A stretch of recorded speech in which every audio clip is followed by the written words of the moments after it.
Your Soul's Perfect Day. 7 Keys to Living from Your True Nature. Written by Quinn Price and narrated by Ted Colby. Introduction. The 7 Keys to Your Soul's Perfect Day. You have come to these pages seeking something, perhaps without even knowing what you seek. Let me tell you what I see. You are a soul yearning to remember itself, to live not merely as a human doing, but as a spiritual being fully awake to its divine nature. For too long, you have moved through your days, as if sleepwalking, caught in the endless cycle of tasks and concerns, forgetting the magnificent truth of who you are. You rise, you work, you sleep, and you wonder, is this all there is? The personality self, that collection of fears, desires, and habitual patterns, has become the director of your life, while your soul sits quietly in the wings, waiting to be remembered. But what if each day could be different? What if you could live with such presence, such awareness, that every moment became a sacred expression of your true nature? This is not a fantasy, my friends. This is your birthright, the purpose of these keys. I offer you 7 keys, 7 practices that will unlock the door between your human experience and your soul's wisdom.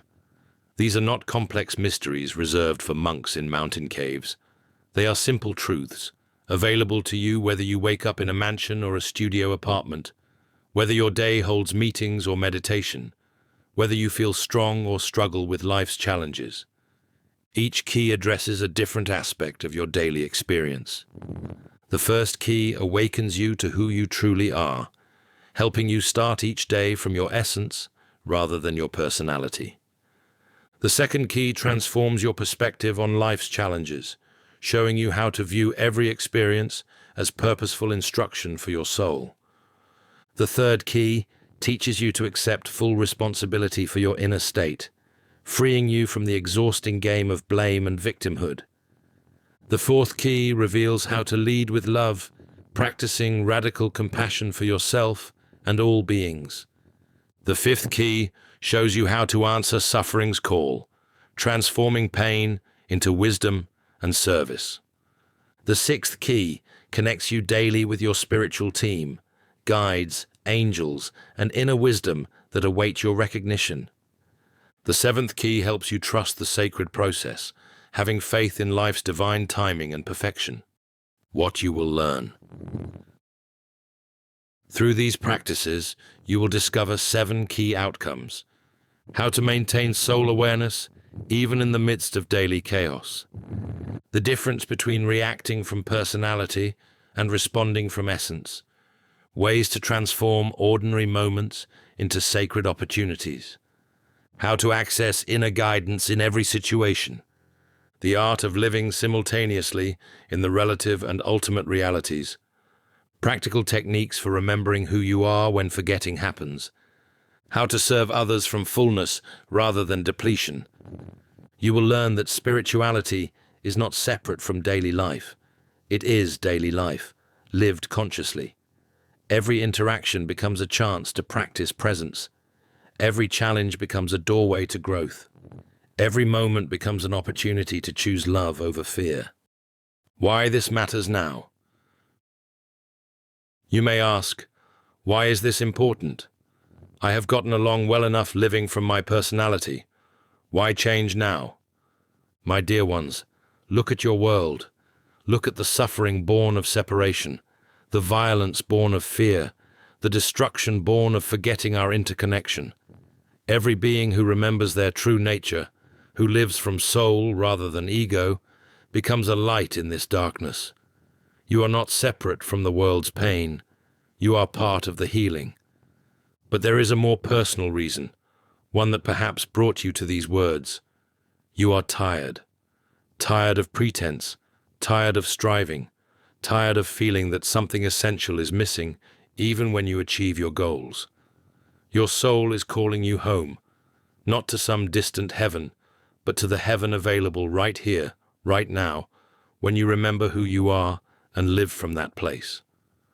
The personality can never be satisfied. It always wants more security, more recognition, more love from outside sources. It lives in constant fear of not having enough, not being enough. This is exhausting, is it not? But the soul knows its completeness. It does not seek love. It is love. It does not seek security. It rests in the eternal. It does not seek worth. It knows its infinite value.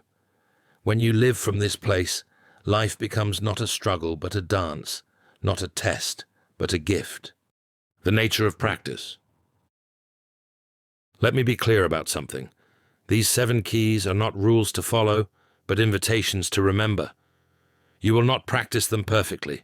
Perfection is not the goal. The goal is to cultivate awareness, presence, and mindful remembering. Some days, you will flow in all 7 keys with grace and ease. Other days you may forget them entirely, lost in the drama of human experience. This is not failure. This is the journey. Each time you remember, each time you return to these practices, you strengthen your soul's voice in your daily life. Think of it this way. You are learning a new language, the language of the soul. At first, you may only remember a few words. You may speak with a heavy accent of personality. But with practice, this soul language becomes more natural, until one day you realize you are thinking in it, dreaming in it, living in it. The promise and the invitation. I cannot promise you that these practices will make your human life perfect by personality standards. You will still face challenges. You will still experience the full range of human emotions. Bodies will still age, relationships will still require work, and the rent will still need to be paid. What I can promise is this. When you live from your soul's awareness, everything changes.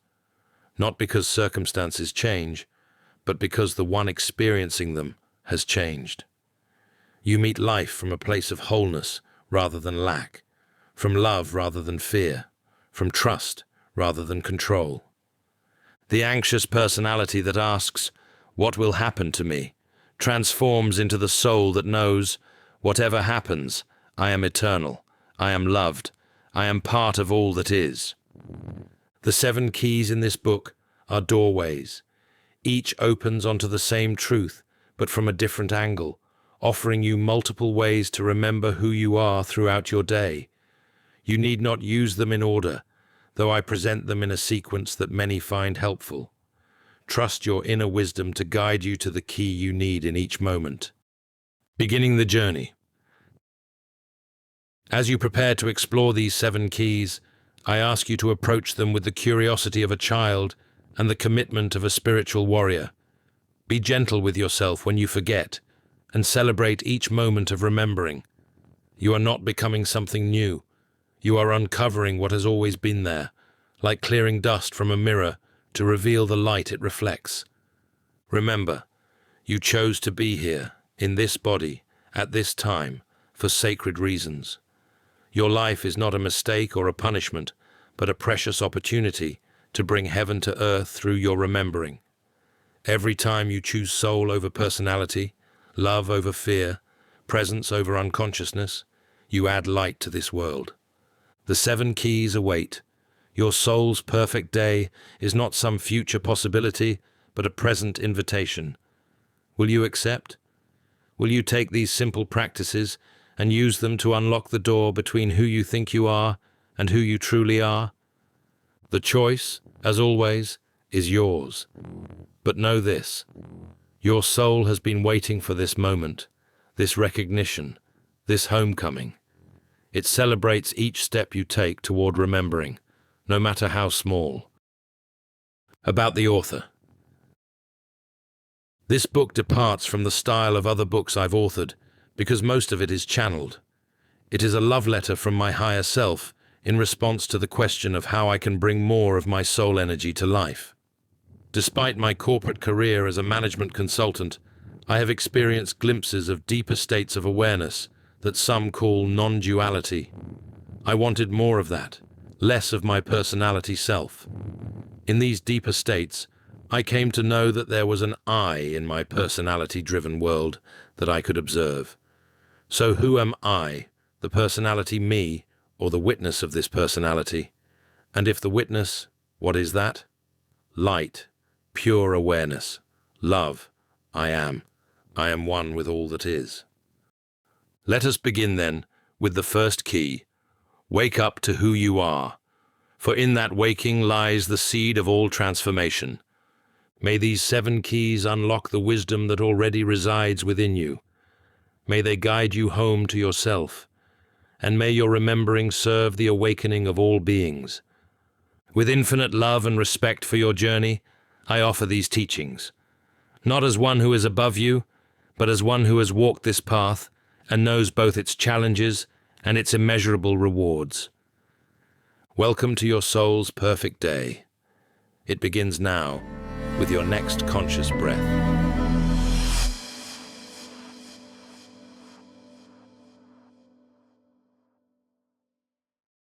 Chapter 1. Wake up to who you are. Each morning as consciousness returns to your physical form, there is a precious moment, a threshold between the spirit plane and the earthly realm where you dwell.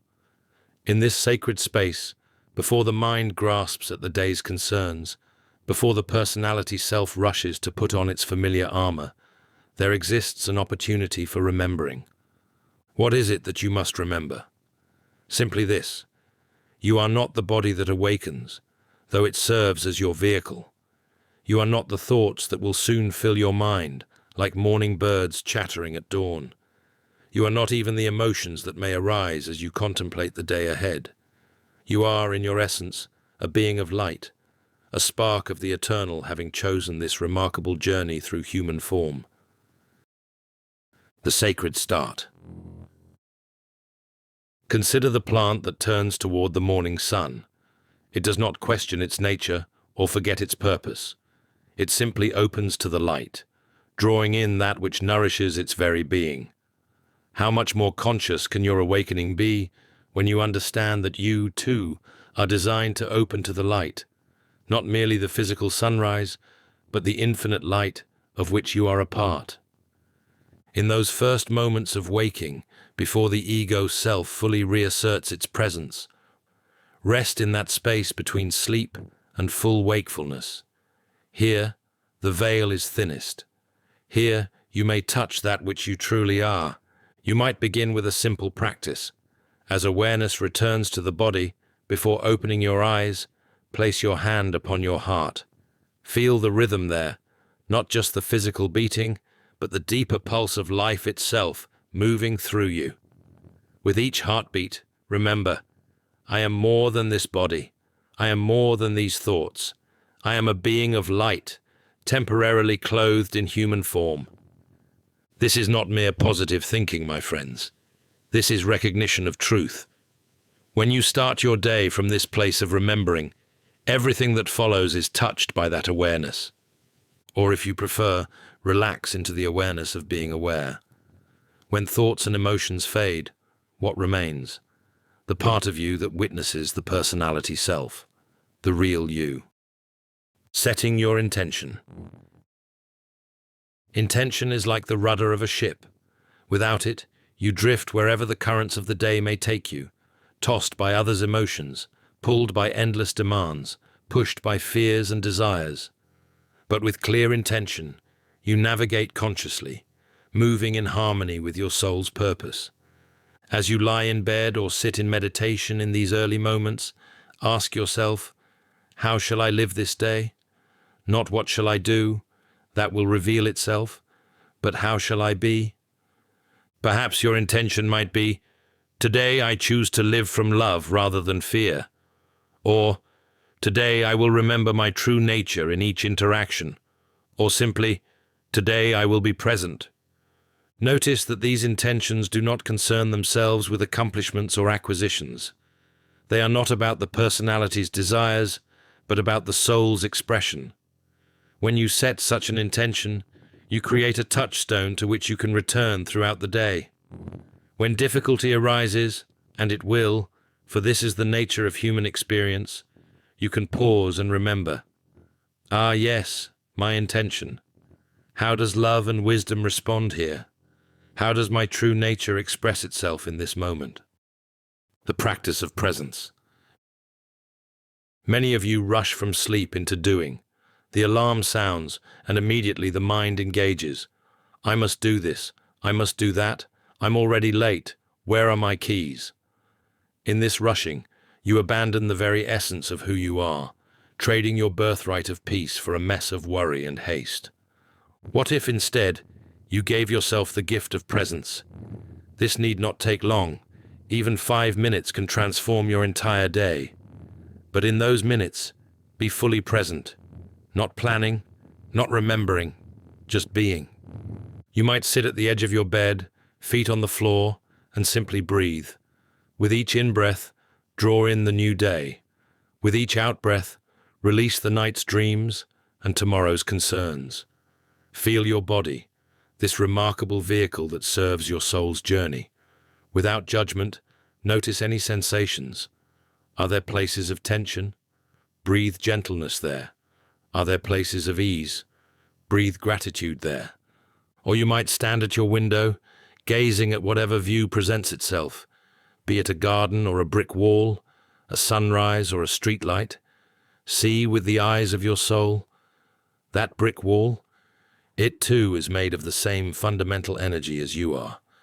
That streetlight, it too serves its purpose in the grand dance of existence. When you see with soul eyes, everything becomes sacred. Living from essence, not personality.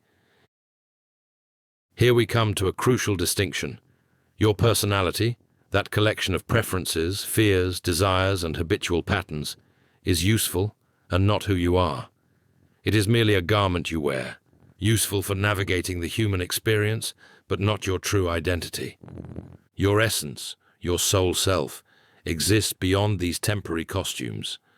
It is the part of you that has never been separate from the divine, that knows no fear because it knows its eternal nature, that loves without condition because it recognizes all beings as part of the same infinite light. When you live from personality, you are like an actor who has forgotten they are playing a role. You become so identified with the character that you forget the truth of who you are. The personality says, I must protect myself. I must acquire more. I must be better than others. The personality lives in a state of constant comparison and competition. But when you live from essence, you remember, I am already whole. I lack nothing essential. I am connected to all that is. From this place, you can engage with the world not from need, but from fullness, not from fear, but from love. This does not mean rejecting or despising the personality. That would be another form of violence against the self. Rather, see the personality as you would a small child, sometimes difficult, often confused, but deserving of compassion. You can acknowledge the personality's concerns without being ruled by them. You can say, yes, I see you are afraid. Thank you for trying to protect me. But I remember who I truly am, and from that place of remembering, I choose love. The morning practice. Let me offer you a simple practice for these first moments of your day. You may adapt it as feels right for your own journey. Upon waking, before opening your eyes, take 3 conscious breaths. With the first breath, remember, I am a spiritual being having a human experience. With the second breath, I am here to learn and to serve through love. With the third breath, I am never separate from the divine. Open your eyes slowly, as if seeing the world for the first time. In a way, you are, for each day is a new creation, a fresh page upon which your soul may write its truth. Rise from your bed with intention. As your feet touch the floor, feel the earth supporting you. You are held, always held, by forces greater than you can imagine. If possible, spend a few moments in stillness, in meditation, prayer, or simple presence. This is not a duty, but a gift you give yourself, a way of tuning your instrument before the day's symphony begins. As you prepare for your day, washing, dressing, eating, maintain this awareness of who you are. You are not just brushing teeth. A spiritual being is caring for its physical vessel. You are not just choosing clothes. A soul is preparing its costume for another day in Earth School, when forgetting happens. Now, my dear ones, let me speak to the inevitable. You will forget. Perhaps before you even leave your home, certainly within the first hours of your day, the personality will reassert itself. The sacred awareness with which you began will seem to slip away like morning mist. This is not failure. This is human. The spiritual journey is not about maintaining some impossible state of constant enlightenment. It is about remembering, forgetting, and remembering again. Each time you remember, you strengthen that muscle of awareness. Each return to truth carves the path a little deeper, makes the way a little clearer. So when you notice you have forgotten, when you find yourself lost in anger or fear, in striving or grasping, pause, take a breath. Place your hand on your heart if you can, and remember, yes, I am more than this. I am a being of light, temporarily experiencing this human emotion. What would love and wisdom do here? This is the practice, repeated 1,000 times a day if necessary. Not perfection, but presence. Not constant remembering, but gentle returning. The gift of sacred mornings. When you begin your day this way, awake to who you truly are, everything that follows is transformed. The same circumstances may arise, but you meet them from a different place. The traffic jam becomes an opportunity for meditation. The difficult colleague becomes a teacher in disguise. The mundane tasks become sacred service. You see, my friends, it is not about changing your life circumstances, though they may indeed change. It is about changing the one who experiences those circumstances. When you remember who you are, when you live from essence rather than personality, you bring heaven to earth with each conscious breath. This is not a practice for saints or mystics only. This is for you, just as you are, in whatever life you find yourself. Whether you wake in a palace or a prison cell, whether your day holds joy or sorrow, whether you feel strong or weak, you can remember who you are. You can choose to live from your soul's truth rather than your personality's fears. Start where you are. Start imperfectly. Start with just one conscious breath, one moment of remembering. That is enough. For in that single moment of waking to who you are, you light a candle in the darkness. And no darkness, however vast it seems, can extinguish even the smallest light. Remember, dear ones, you are not here to perfect the personality. You are here to remember the soul. Each morning offers you this gift, the chance to wake not just from physical sleep, but from the spiritual slumber of forgetting. Will you accept this gift? Will you take these few precious moments each morning to remember who you are? The choice, as always, is yours. But know this. All of creation celebrates each time you choose to wake to your true nature. For when you remember who you are, you help all beings remember who they are. This is the sacred start. This is the first key to your soul's perfect day. Wake up to who you are. May you awaken each morning with joy. May you remember your true nature with each breath. May you live this day from essence, not personality. And may the light of your remembering illuminate the path for all beings.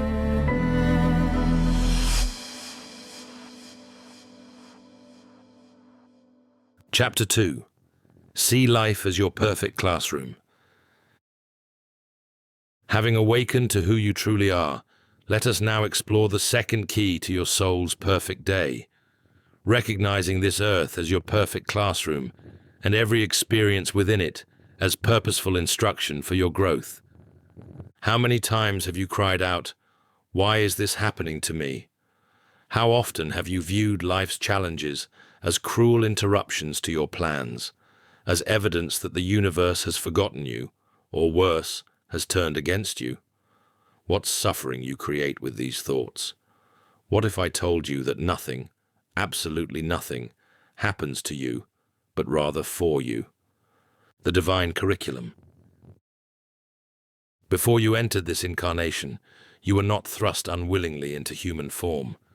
On the spirit plane, surrounded by loving guides and the wisdom of your own higher self, you carefully considered, what do I most need to learn?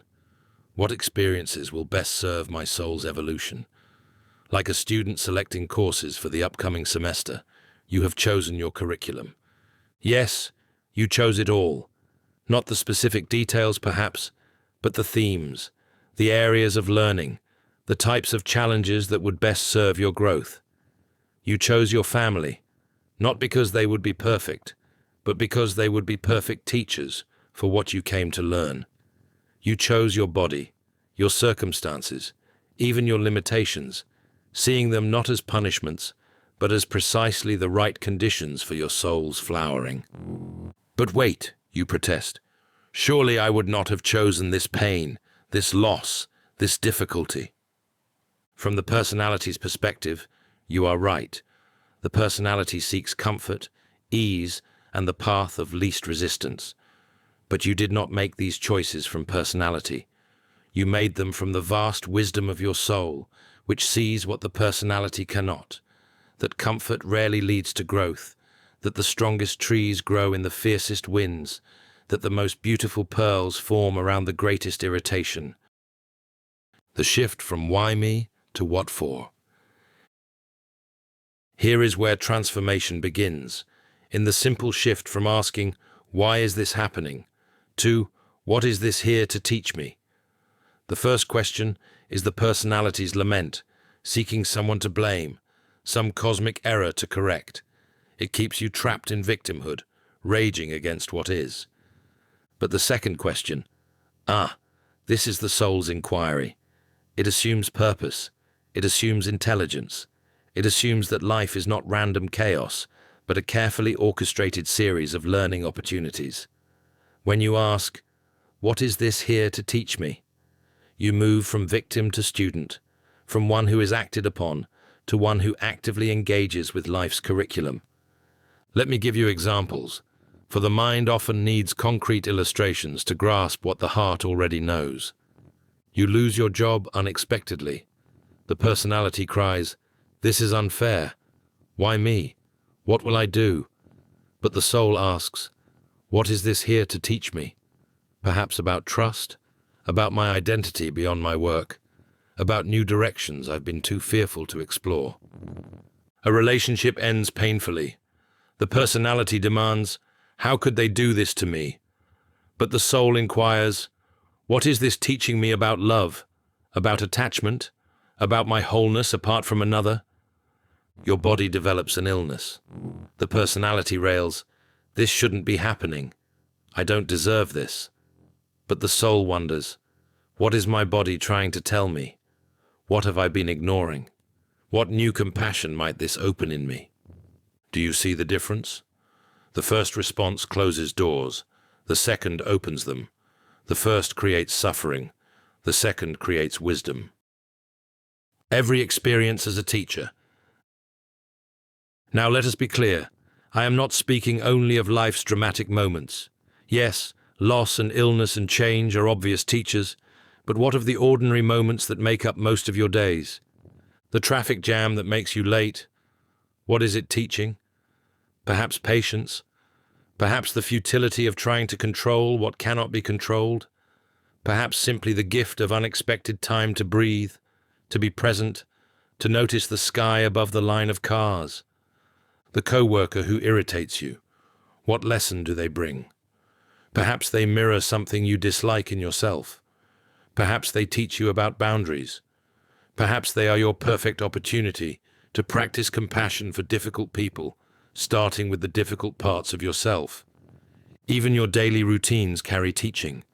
The morning shower can teach you presence. Can you truly feel the water without planning your day? Preparing food can teach gratitude. Can you appreciate the chain of miracles that brought this nourishment to your table? Walking from one room to another can teach mindfulness. Can you be fully in your body for those few steps? You see, the classroom is everywhere. The curriculum never stops. This is not exhausting. This is exhilarating. It means that no moment is wasted. No experience is meaningless. Everything serves your awakening if you have eyes to see it. The sacred art of reframing. But wait, some of you say, this sounds like spiritual bypassing. Are you telling me to pretend that pain is not painful, that loss is not real? No, my dear ones. I am not asking you to deny your human experience. When grief comes, grieve. When anger arises, acknowledge it. When fear grips you, feel it fully. The teaching is not in pretending these experiences don't affect you. The teaching is in how you relate to them. You can feel pain and simultaneously ask what it is teaching you. You can weep at loss while recognizing loss as one of your greatest spiritual teachers. You can acknowledge fear while learning about the courage that rises to meet it. This is the sacred art of reframing, not denying what is, but seeing it from the soul's perspective as well as the personality's. Both views are true. Yes, from the human perspective, pain hurts, loss grieves, and fear frightens. And yes, from the soul's perspective, each of these experiences offers precisely what you need for your evolution. Can you hold both truths simultaneously? Can you be fully human, feeling all your feelings, while remembering that you are also a soul in school? Your soul's lesson plan. Each soul comes with certain core lessons to explore. These are not punishments for past life failures, but opportunities for deeper understanding. Some of you came to learn about power, how to claim it wisely, how to share it freely, how to recognize your divine authority. Your life will present you with numerous opportunities to explore power in all its forms. Others came to learn about love, not the personality's grasping version, but the soul's unconditional variety. Your curriculum will include relationships that challenge you to love without possessing, to give without depleting, to receive without guilt. Some came to master faith, and so your lives include experiences that seem to test your trust in the divine order. Some came to learn about creativity, boundaries, service, and joy. The lessons are as varied as you are, yet all lead to the same destination, remembering your wholeness, your divinity, your inseparable connection to all that is. How do you discover your particular curriculum? Look at the patterns in your life. What themes keep recurring? What types of challenges do you face again and again? These repetitions are not cosmic cruelty. They are your soul saying, "We haven't quite mastered this yet. Let's try again, perhaps from a different angle." When the lessons seem too hard, there will be times when the curriculum seems too advanced, when you want to cry out, "I can't do this, it's too much, I want to drop this class." First, know that you are never given more than you can handle. This is not a platitude, but a cosmic law. Your soul, in its wisdom, chooses only those lessons you are capable of learning. The personality may feel overwhelmed, but the soul knows your true strength. Second, remember that you have help. You are not alone in this classroom. You have guides, seen and unseen. You have fellow students walking beside you. You have your inner wisdom, always available when you quiet the personality's panic enough to hear it. Third, understand that difficulty often signals importance. The lessons that challenge you most are often the very ones your soul most wanted to master. Easy lessons create little growth. It is in stretching beyond what you thought possible that you discover what you truly are. The practice of sacred inquiry. How then shall you implement this second key in your daily life? Here is a simple practice. Throughout your day, whenever you notice resistance, frustration, or any form of suffering, pause. Take a breath. Place your hand on your heart if you can, and ask gently, "What is this here to teach me?"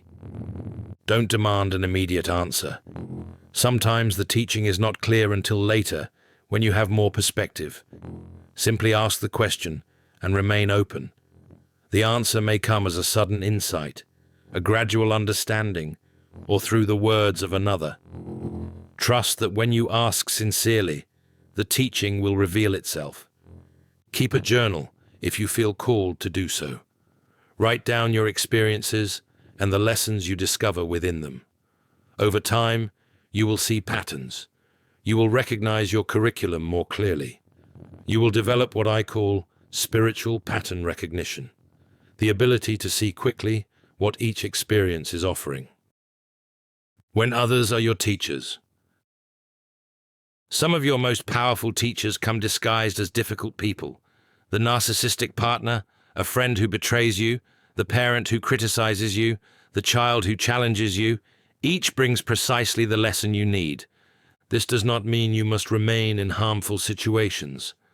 Sometimes the lesson is about boundaries, about saying no, about loving someone from a distance. But even as you take necessary human actions, can you simultaneously thank these difficult teachers for their role in your awakening? I have told you before, every being you meet is either expressing love or crying out for it. When you see others as teachers rather than tormentors, you begin to perceive the cry beneath their harmful actions. This does not excuse those actions, but it transforms your response to them. Life's pop quizzes. Not every lesson is announced in advance. Life loves to offer pop quizzes, sudden situations that test your learning. The driver who cuts you off in traffic, pop quiz on patience and presence. The unexpected bill when money is tight, pop quiz on trust and abundance consciousness. The sudden illness that disrupts your plans, pop quiz on surrender and finding peace with what is. These surprise tests are not meant to trick you, but to show you how deeply you have integrated your learning. Can you remember who you are when surprised? Can you respond from the soul rather than react from the personality when caught off guard? If you fail these pop quizzes, and you will repeatedly, simply smile and know that life, in its infinite patience, will offer you another chance, and another, and another. The classroom never closes. The curriculum continues as long as you draw breath. Trust in the perfect curriculum. This brings us to perhaps the most challenging aspect of this teaching, trusting that your soul truly chose these lessons. When life brings experiences that seem unbearable, when loss cuts deep, when pain overwhelms, can you still trust that somewhere within this experience lies a gift for your soul's evolution? I am not asking you to like difficult experiences. I am not asking you to seek them out or to remain passive in the face of injustice. I am asking you to trust that nothing is wasted, that every experience can serve your awakening if you allow it to teach you. This trust does not come all at once. It builds slowly, experience by experience, as you begin to see how past difficulties have shaped your compassion, how old wounds have opened you to healing others, how your greatest challenges have revealed your greatest strengths. The graduate level course. As you progress in this classroom of life, the lessons often become more subtle. In the beginning, you might need dramatic experiences to get your attention. But as you develop the habit of seeing life as teacher, you begin to learn from gentler nudges. A moment of irritation becomes a master class in patience. A flash of judgment becomes a workshop on compassion. A twinge of fear becomes a seminar on trust.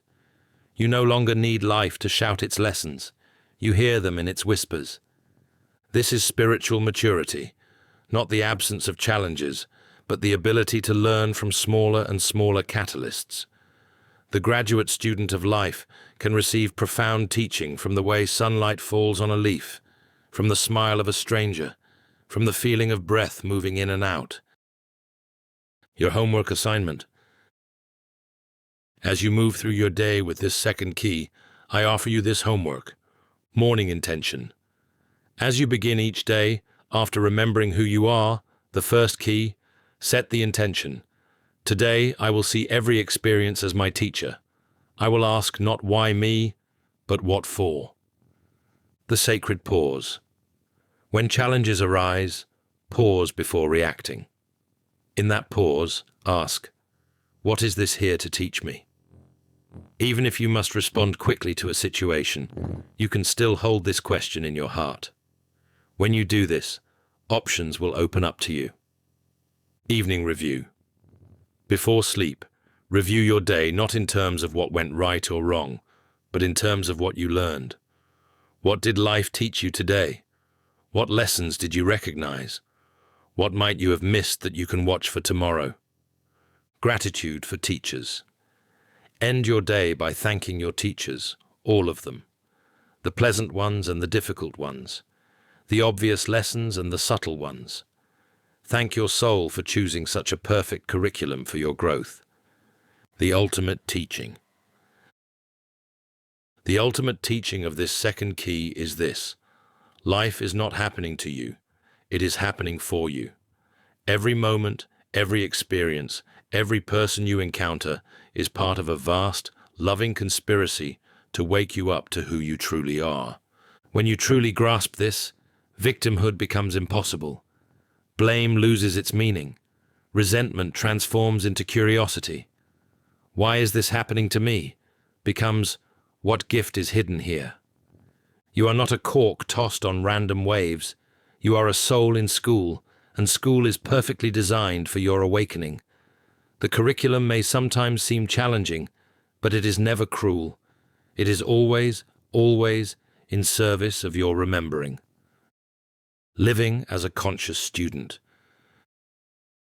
Tomorrow, when you wake, remembering who you are, you will enter your classroom again.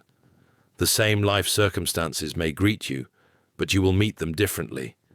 That difficult person is not your enemy, but your teacher. That challenging situation is not your punishment, but your opportunity. That loss or limitation is not evidence of life's cruelty, but of its perfect wisdom in giving you exactly what you need to grow. Can you imagine how this shift in perception changes everything? The very experiences that once proved life's randomness now reveal its intelligence. The situations you once resented, you now approach with curiosity. The life you once endured, you now engage as the grand adventure it has always been. This is the second key. See life as your perfect classroom. Not perfect by personality standards. It may include pain, loss, confusion, and challenge. But perfect by soul standards, offering precisely the experiences you need to remember who you are, to polish away what obscures your light, to reveal the divine being you have always been. My dear students in this classroom of earth, I honor your courage. It takes great bravery to incarnate, to accept the veil of forgetting, to work your way back to remembering through the challenges of human life. But you did not come here to fail. You came here to remember, to grow, to serve, to love. And life, in its infinite wisdom and compassion, provides exactly the curriculum you need. Class is in session. What will you learn today?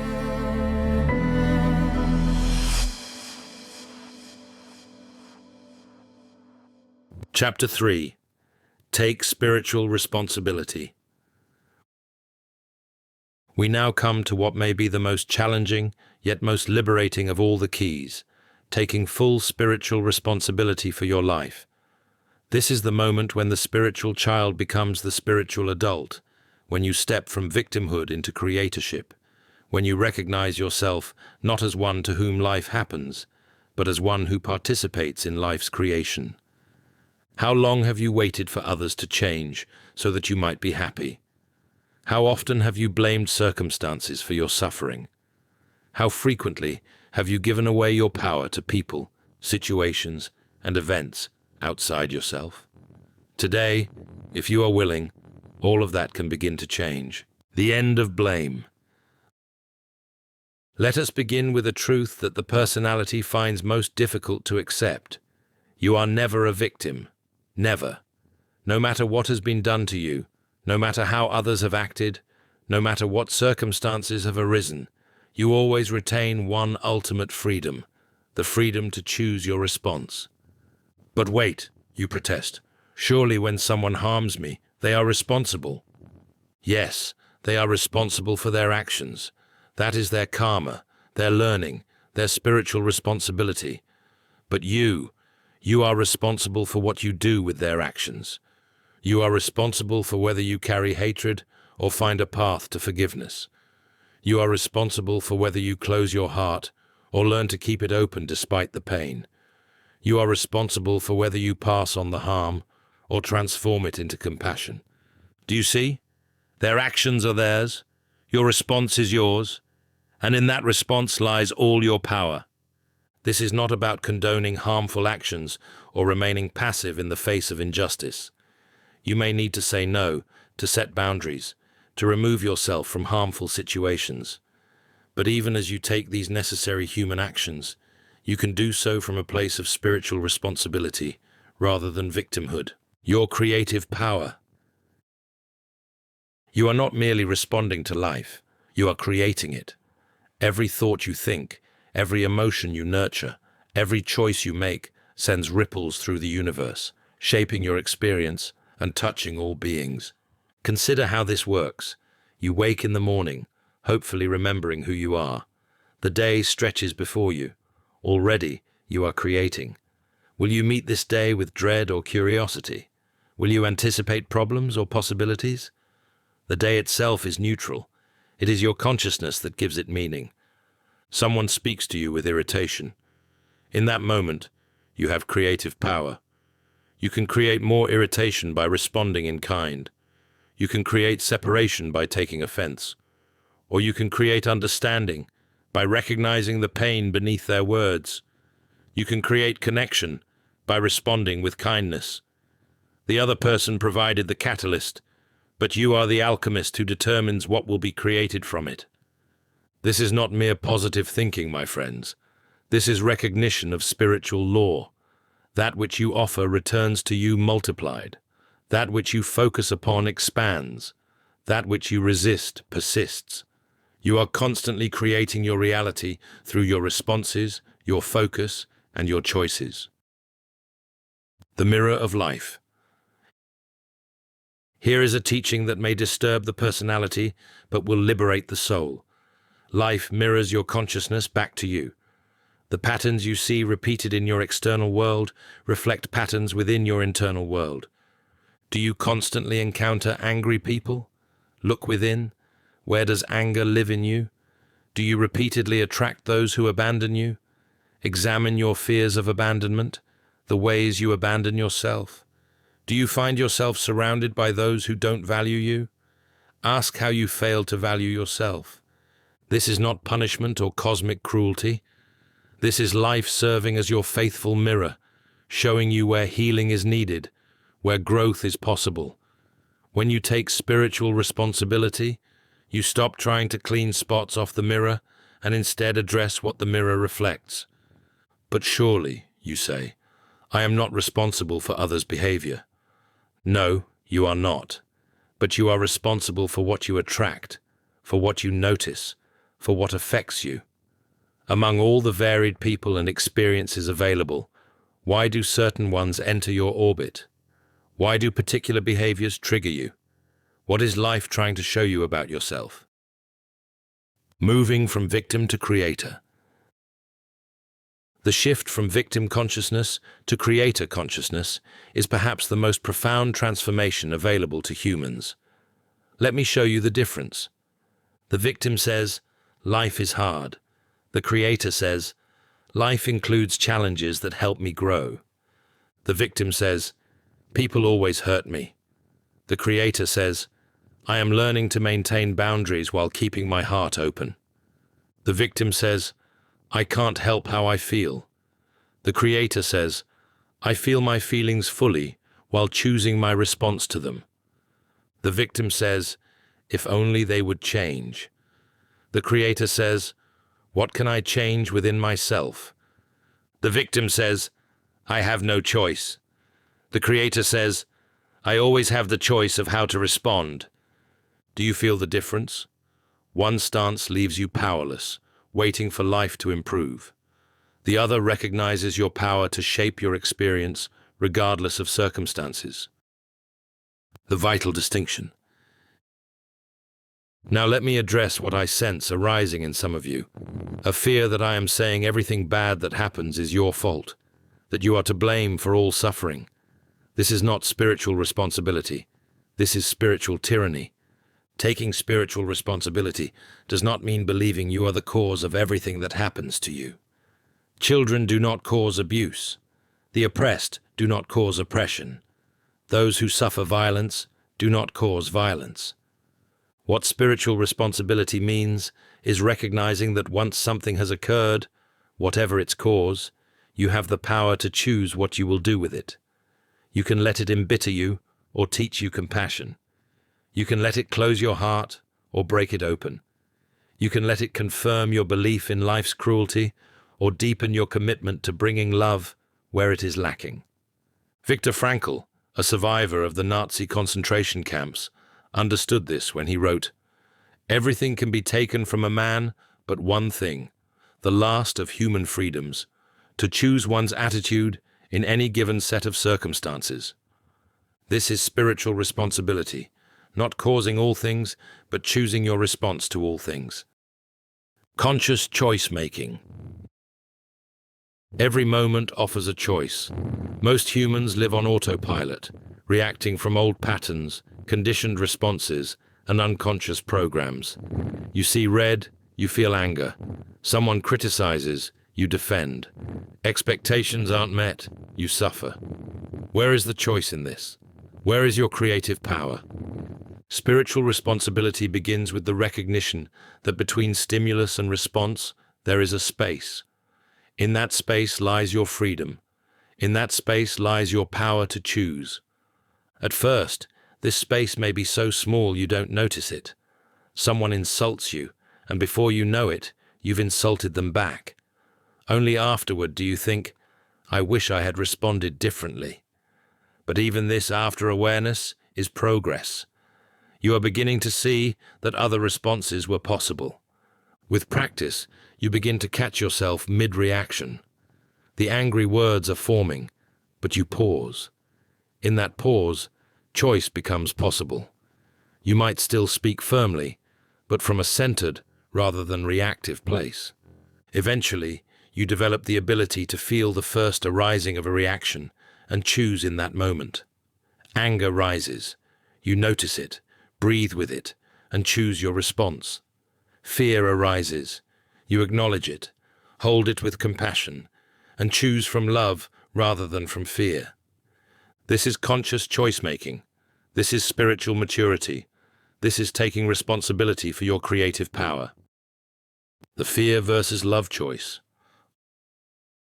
Ultimately, every choice comes down to this. Will you choose from fear or from love? The personality, rooted in separation and survival, tends to default to fear. The soul, knowing its eternal nature and connection to all, naturally chooses love. Fear says, "I must protect myself." Love says, "I am safe in my essence." Fear says, "There isn't enough." Love says, "Abundance flows through me." Fear says, "I must control." Love says, "I trust life's wisdom." Fear says, "I am separate and alone." Love says, "I am connected to all." Taking spiritual responsibility means becoming conscious of which voice you're listening to and actively choosing love even when fear shouts. This doesn't mean denying fear. That would be spiritual bypassing. It means acknowledging fear with compassion while choosing not to let it drive your actions. Releasing the past. One of the greatest obstacles to taking spiritual responsibility is attachment to past wounds. "You don't understand what was done to me," you say. "You don't know how I've suffered." You are right. I do not know the specific content of your suffering. But I know this. As long as you define yourself by what was done to you, you give your power to those who hurt you. As long as you wait for apologies that may never come, you remain imprisoned. As long as you need others to change before you can heal, you delay your freedom. Taking spiritual responsibility means recognizing that, regardless of what happened in the past, your present response is your choice. You can continue to carry resentment, or you can choose forgiveness, not for their sake, but for yours. You can continue to see yourself as damaged, or you can choose to find the strength that has grown from surviving difficulties. The past happened. This is fact. But what you do with the past, this is a choice. This is your creative power in action. Creating from wholeness. When you blame others or circumstances for your experience, you create from a consciousness of lack and separation. You affirm your powerlessness with every complaint and strengthen your victim identity with every poor me. But when you take spiritual responsibility, you create from wholeness. You recognize yourself as a powerful spiritual being having a human experience. You understand that while you cannot control all events, you have ultimate authority over your inner state. From this consciousness of wholeness, your creations change. Instead of creating more evidence of life's unfairness, you create opportunities for growth. Instead of creating separation through blame, you create connection through understanding. Instead of creating suffering through resistance, you create peace through acceptance of what is, while working skillfully for positive change.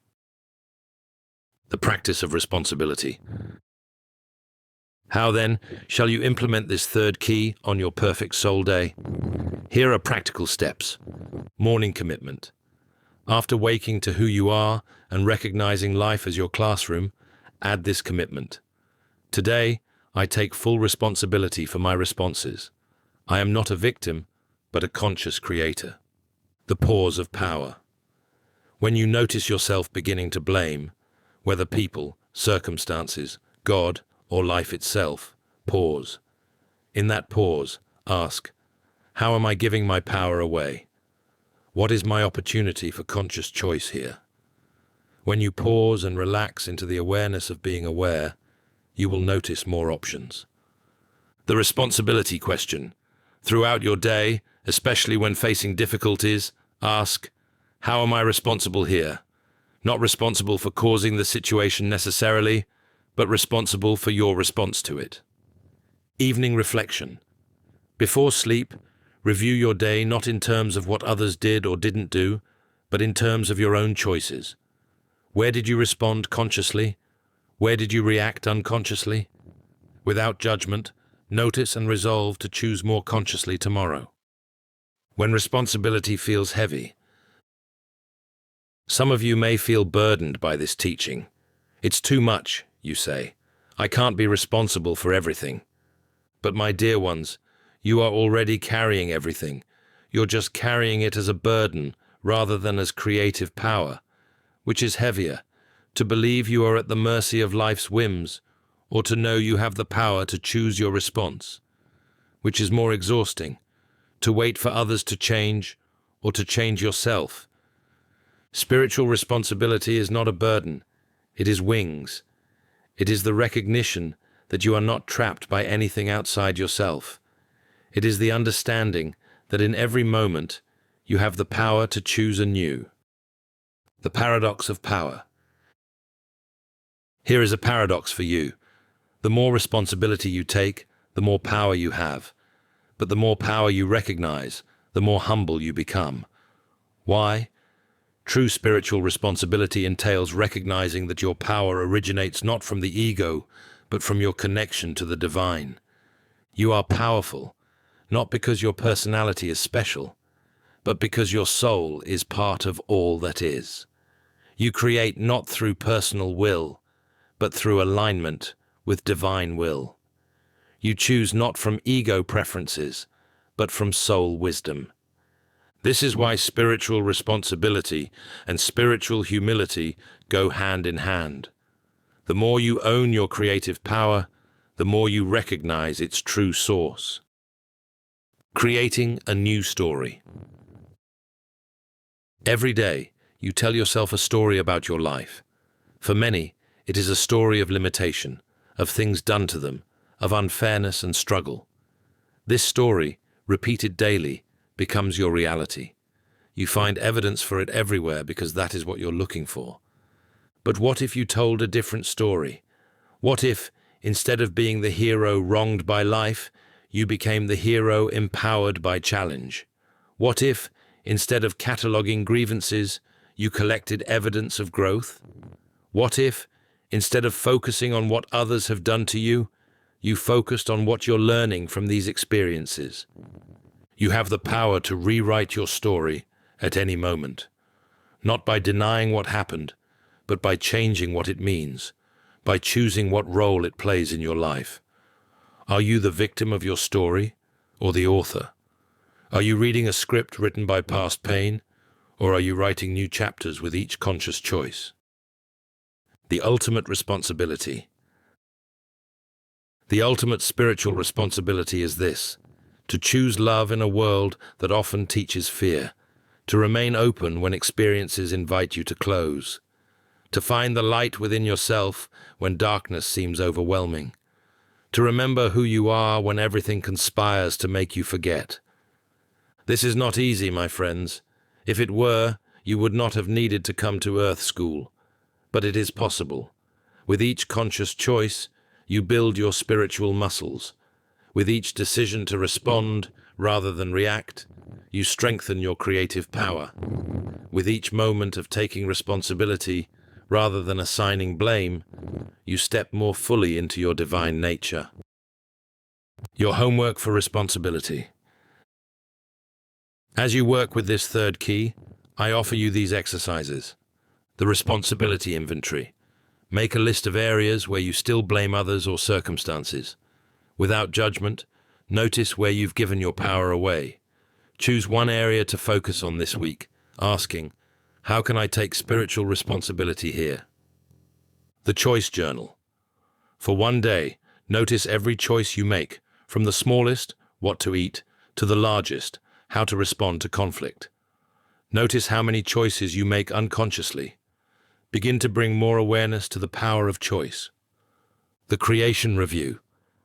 At the end of the day, reflect on what you created through your choices. Did you create more love or more fear? More connection or more separation? More peace or more conflict? Again, no judgment, simply awareness. The power practice. When you catch yourself saying or thinking, I have to, change it to, I choose to. Notice how this simple shift changes your relationship to your activities. Living as a conscious creator. Tomorrow, when you wake to who you are and enter life's classroom, you will do so not as a passive student, but as a conscious creator. The same circumstances may surround you, but you will meet them with a new awareness of your power to choose. That difficult person is not making you angry. You are choosing your response to their behavior. That challenging situation is not making you suffer. You are choosing how to relate to it. That old pattern is not controlling you. You are choosing whether to continue it. With each conscious choice, you write the next line of your story. With each responsible response, you shape your reality. With each decision to choose love over fear, you add light to the world. This is the third key. Take spiritual responsibility. Own your creative power. Stop waiting for life to change and recognize your power to change your experience of life. Stop giving your authority to others and claim your divine right to choose. You are not a leaf blown by the wind. You are not a victim of circumstance. You are not at the mercy of others' choices.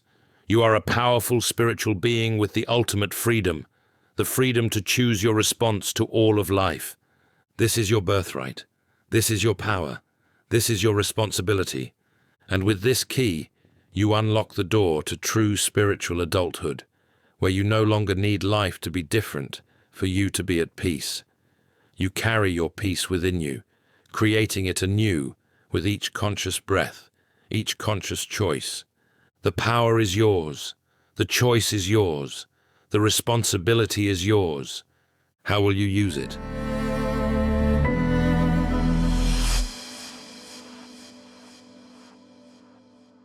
Chapter 4. Lead with Love. We arrive now at the heart of all spiritual practice, the key that unlocks every other door, the truth that transforms every experience, choosing to lead with love. Not the emotion that most call love, which comes and goes like the weather, but love itself, that divine force which created you, sustains you, and calls you home to remembering. How many times each day do you choose fear over love? How often do you armor your heart rather than risk its tender opening? How frequently do you meet hardness with hardness, creating more separation in a world already drowning in the illusion of disconnection? Today, if you are willing, we explore another way. The way of the heart that knows its strength lies not in walls, but in openness, not in judgment, but in compassion, not in separation, but in the recognition of light in all beings. The heart's wisdom. Your world teaches that the mind should lead, analyze, strategize, protect, defend.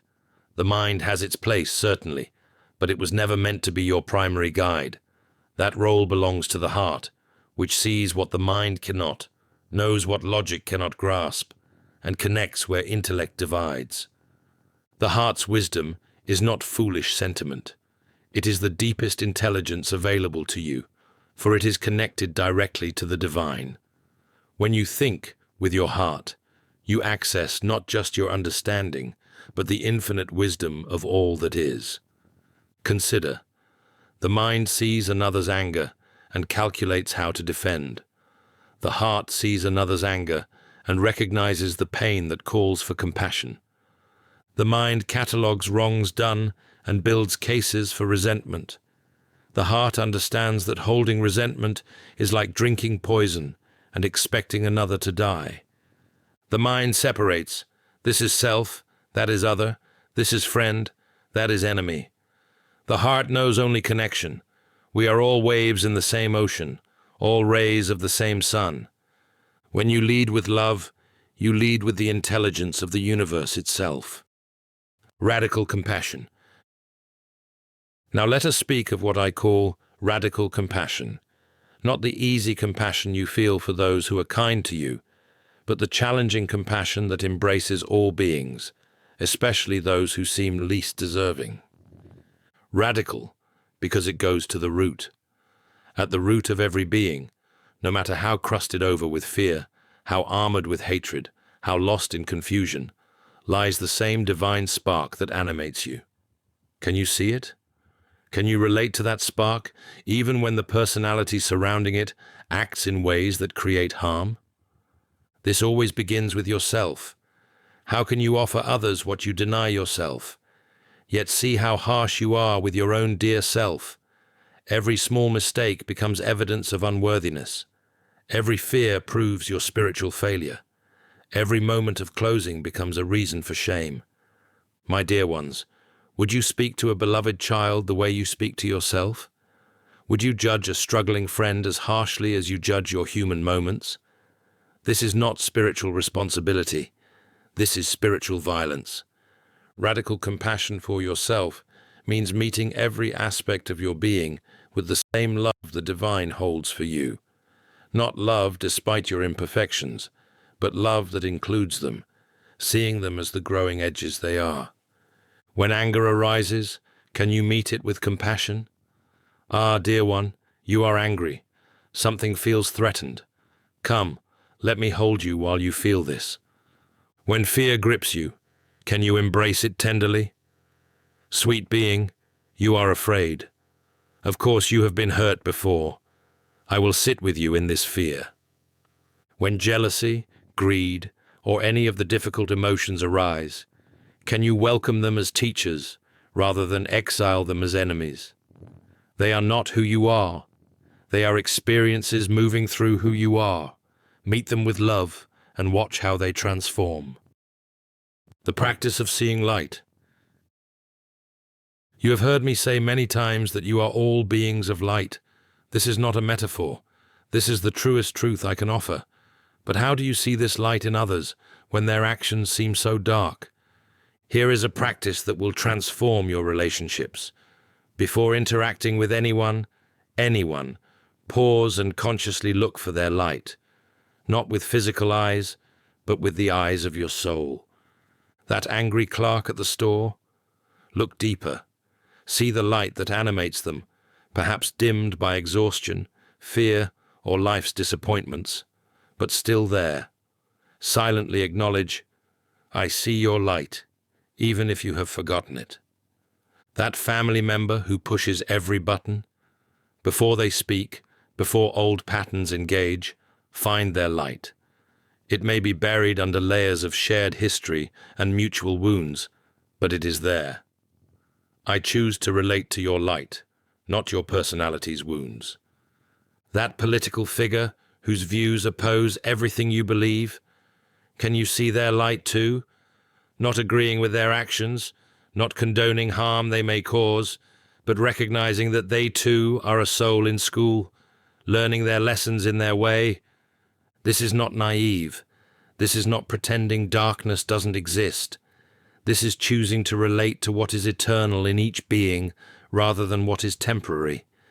It is strategic spiritual wisdom, for when you relate to another's light, you call it forth. When you relate to their darkness, you confirm it. Love as default response. What would happen if love became your default response to every situation? Not love as the personality understands it, conditional, measuring, withdrawing when hurt, but love as the soul knows it, constant as breath, reliable as gravity, shining like the sun on all equally. Someone cuts you off in traffic. Default response. May you arrive safely at your destination. May whatever is causing you to rush be resolved peacefully. You receive criticism. Default response. Thank you for caring enough to speak. Help me see what truth lives in your words. Plans fall through. Default response.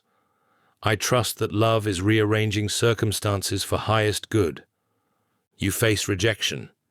Default response. Your no creates space for what is meant to be. I bless your choice and my own path. But wait a minute, you protest. This is impossible. When I'm hurt, I feel hurt. When I'm angry, I feel angry. I cannot manufacture love I do not feel. Of course not. I am not asking you to deny your feelings or paste false love over real pain. Feel what you feel, fully, honestly, with the radical compassion we have discussed. But then, in that sacred moment of choice between feeling and response, can you choose love? It is like learning a new language. At first, you must consciously translate. Someone speaks harshly, and you feel the sting. You notice the habitual response arising, and you pause. You consciously choose love. It feels awkward, requires effort, and seems artificial. But with practice, love becomes more natural than fear. Why?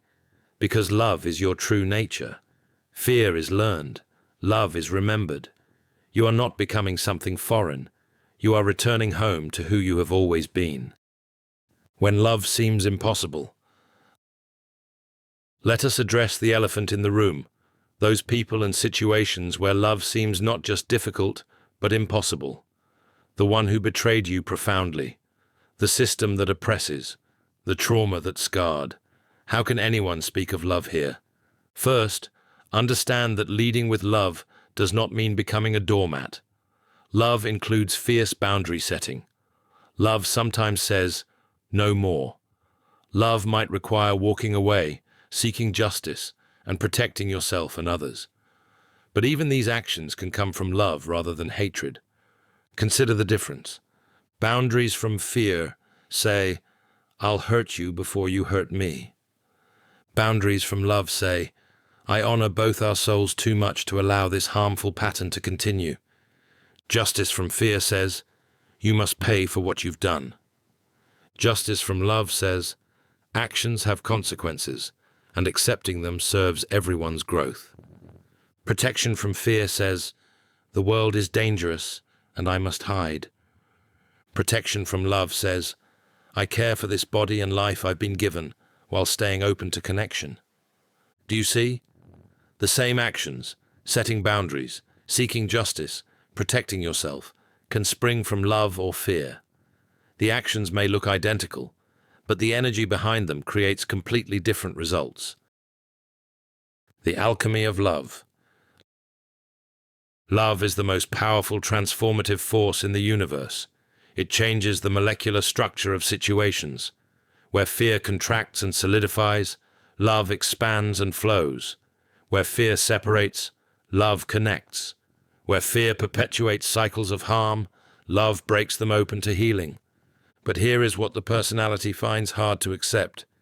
Love transforms first, the one who loves. You cannot wait for its effects on others. That is conditional love, love with strings, love that says, "I'll love you if you change." True love gives itself freely and finds its reward in the giving itself.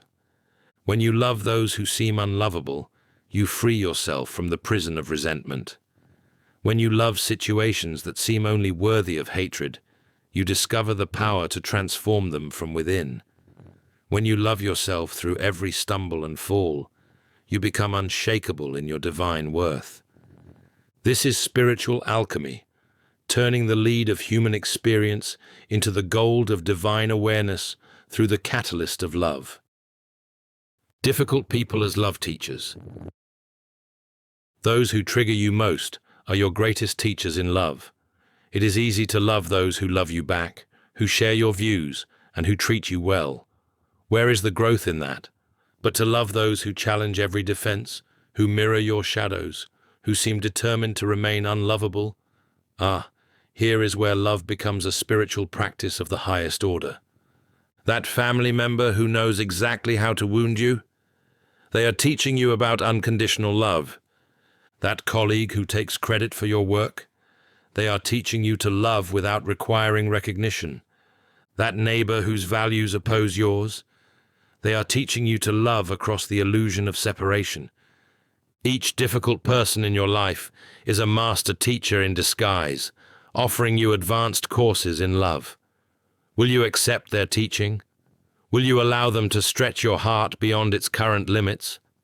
This does not mean seeking out difficult people or remaining in harmful situations to prove your spiritual advancement. It means recognizing that those already in your life are perfectly placed to teach you what your soul came to learn about love. The daily practice of love. How then shall you implement this fourth key in your daily life? Here are practices to cultivate. Morning attunement. After remembering who you are, seeing life as classroom, and claiming your creative power, add this. Today I choose love as my default response. In every interaction, I will look for the light. The love pause. Before every interaction, checking email, answering phone, entering a meeting, greeting family, pause. Take one breath dedicated to love. Set the intention. Love leads here. The light practice. 3 times daily, stop whatever you're doing and look for light. See it in yourself first. Perhaps place your hand on your heart and acknowledge your own divine spark. Then see it in whoever is near, whatever situation you face. This takes only seconds, but transforms everything. The compassion check. When you notice judgment, criticism, or separation arising, stop. Ask, what would compassion see here? How would love respond? Not to suppress your feelings, but to expand your options. Evening love review. Before sleep, review not what went wrong, but where love flowed. Where did you choose love over fear? Where did you see light in difficulty? Celebrate these moments. They are reshaping your world. Love in action. Love without action is philosophy. Love in action changes worlds.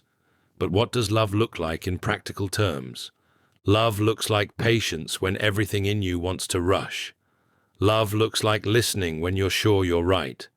Love looks like apologizing when pride says you did nothing wrong. Love looks like forgiving when hurt begs you to hold on. Love looks like helping without being asked. Love looks like boundaries that honor all beings. Love looks like truth spoken gently. Love looks like silence when words would wound. Love looks like presence when you'd rather flee. Love looks like believing in someone's light when they've forgotten it exists. Each day offers countless opportunities to put love into action. Not grand gestures. The personality loves those, for they feed ego. But small acts, unknown kindnesses, choices that seem insignificant but ripple outward in ways you cannot imagine. When you forget to love, you will forget. In the heat of the moment, when triggers are pushed, when old patterns engage, you will forget everything I've taught and react from fear, separation, judgment. What then? First, radical compassion for yourself. You are human, learning to love in a world that often teaches fear. Every master of love has forgotten countless times. Forgetting is not failure, it is curriculum. Second, love can enter any moment, even after fear has led. You spoke harshly? Love can apologize. You judged silently? Love can revise that judgment. You closed your heart? Love can open it again, even if only a crack. Third, each forgetting teaches you about the places where love has not yet penetrated fully. These are not your shameful secrets, but your growing edges, the places where your curriculum continues. Thank them for showing you where to focus your practice. The revolutionary act. In a world that runs on fear, fear of lack, fear of other, fear of death itself, choosing love is revolutionary. You are not just changing your own experience, you are adding light to the collective consciousness. Every choice for love over fear shifts the balance for all beings. Do not underestimate the power of your love. That moment when you choose patience with a difficult child instead of anger, you've just taught that child that they are worthy of love even when difficult. That choice to see light in someone others have written off, you've just held space for their remembering. You are not just practicing personal spirituality. You are participating in the healing of the world, one loving choice at a time. Love's ultimate teaching. The ultimate teaching of this fourth key is this: love is not something you do, it is what you are. Every spiritual practice and every key I offer lead to this same recognition. You are not learning to love, you are remembering that you are love itself, temporarily clothed in human form. When you lead with love, you lead with your true nature. When you choose love over fear, you choose reality over illusion.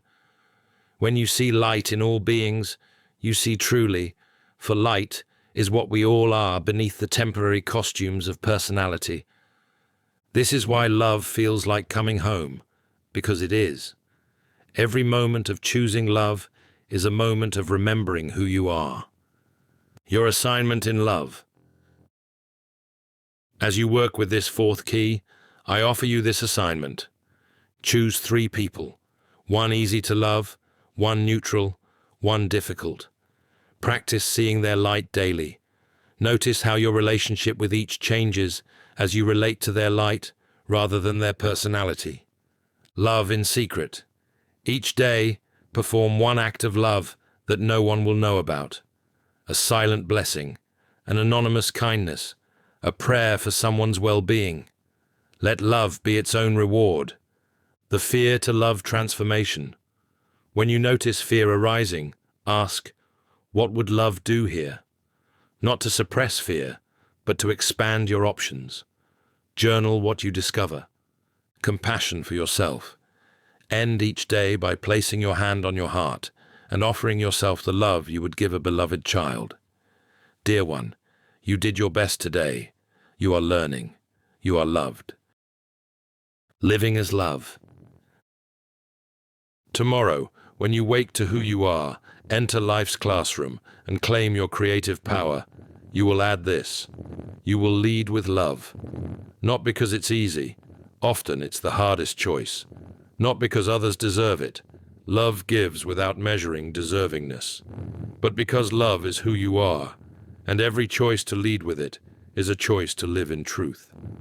The same situations will arise, but you will meet them with the revolutionary power of love. Where once you reacted with fear's contraction, you'll respond with love's expansion.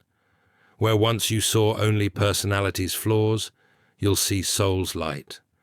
Where once you felt separate and defended, you'll know connection and flow. This is the fourth key. Lead with love, Not the sentiment, not the emotion, but the force that creates galaxies and grows roses, that beats your heart and breathes your breath.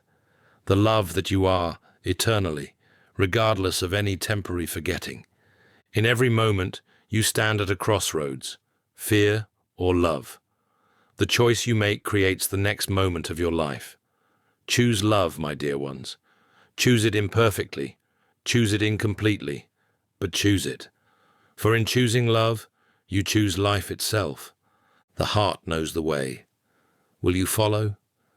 With infinite love for your journey, I remind you, you are love itself, walking. Act like it.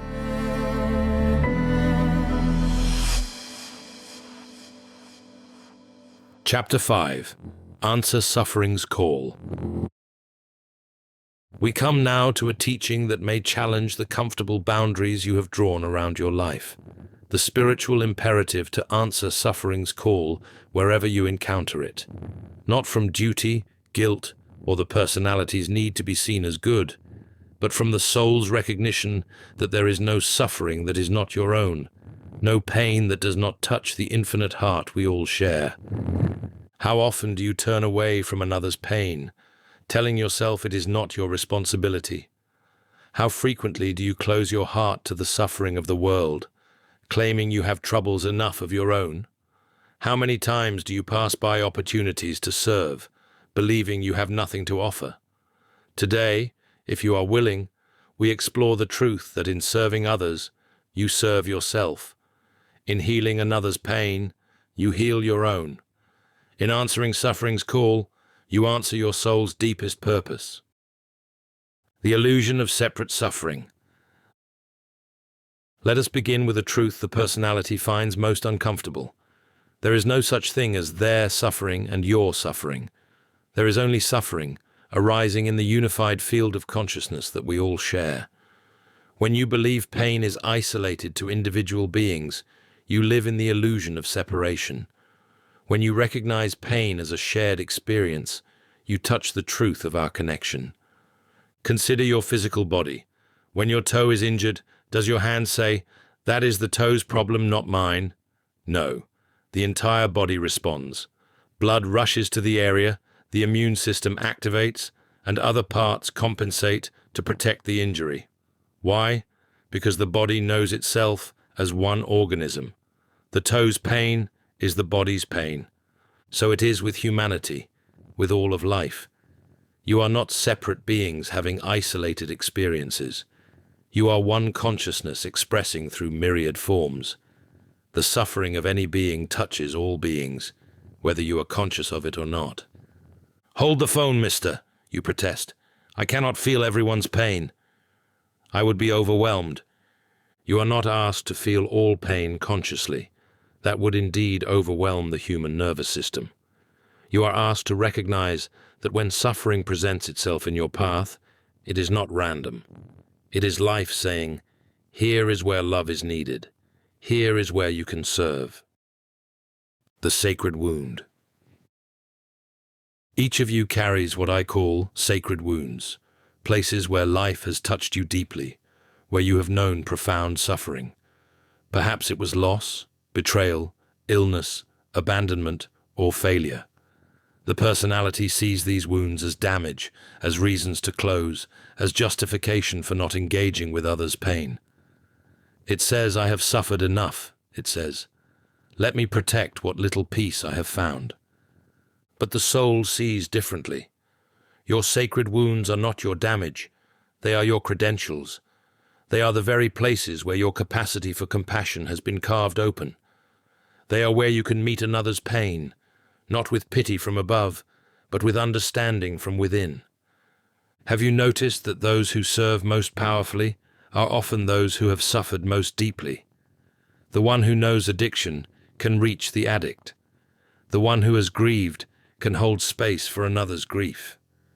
The one who has been lost can guide another home. Your wounds, transformed by love and understanding, become your medicine for others. This does not mean you must have experienced exactly what another experiences to serve them, but somewhere in your journey, you have touched the universal experiences of loss, fear, confusion, pain. These touch points allow you to recognize and respond to suffering in all its forms. Serving from connection, not separation. There are two ways to respond to suffering, and they create vastly different results. Service from superiority says, "You are suffering, and I am not, because I made better choices. Let me help you from my place of superiority." This creates more separation, confirms the other's sense of being less than, and feeds the ego of the one serving. Service from connection says, "I see your suffering, and remember my own. We are in this together. Let us find healing together." This creates a bridge, confirms our shared humanity, and feeds the soul of both server and served. When you serve from superiority, you give from your excess, extra money, extra time, extra energy. This is noble and helpful, of course, but limited. When you serve from connection, you give from your essence, your presence, your understanding, your shared heart. This is unlimited, for it connects to the infinite source of love. Any type of service helps the world be a better place.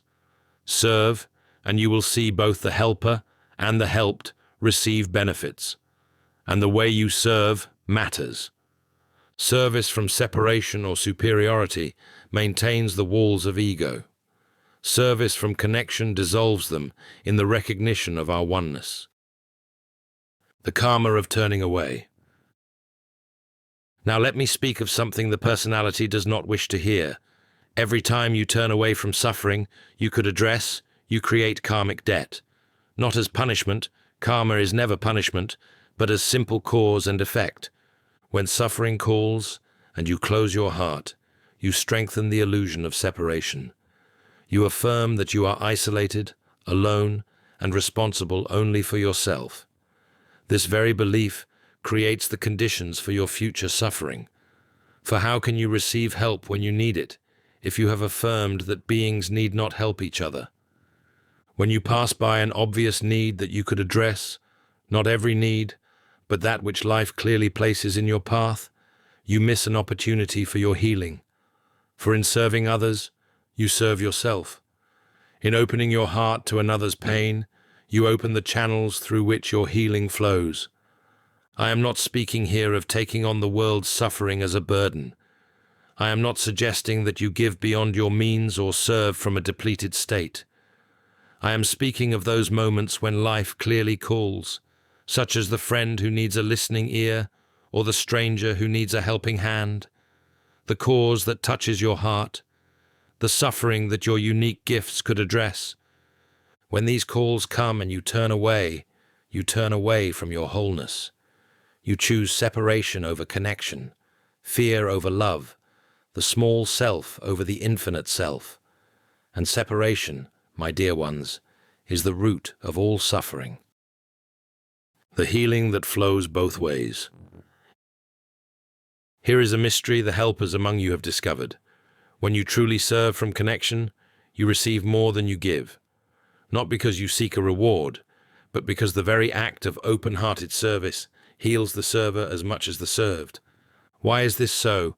Because the deepest wound all humans carry is the wound of separation. Every other pain grows from this root. When you serve another, truly serve from the heart, the illusion of separation dissolves. In that dissolution lies healing for all concerned. The one who feeds the hungry discovers their own spiritual hunger being fed. The one who comforts the grieving finds comfort for their own unacknowledged grief.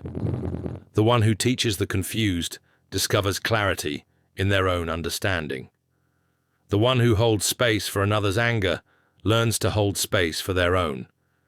This is not magical thinking, but a spiritual law.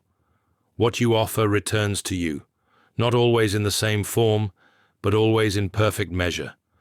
When you offer love, understanding, presence, service, you open the channels through which these very qualities flow into your own life. Finding your unique service. But what can I offer, you ask? I am not wealthy, not particularly talented, not trained in helping professions. What service can I provide? My dear ones, you underestimate the gifts you carry. Every being has unique medicine for the world's suffering. Your medicine might be the gift of presence, simply being with another in their pain without trying to fix it. The gift of practical help, cooking a meal, running an errand, fixing what is broken.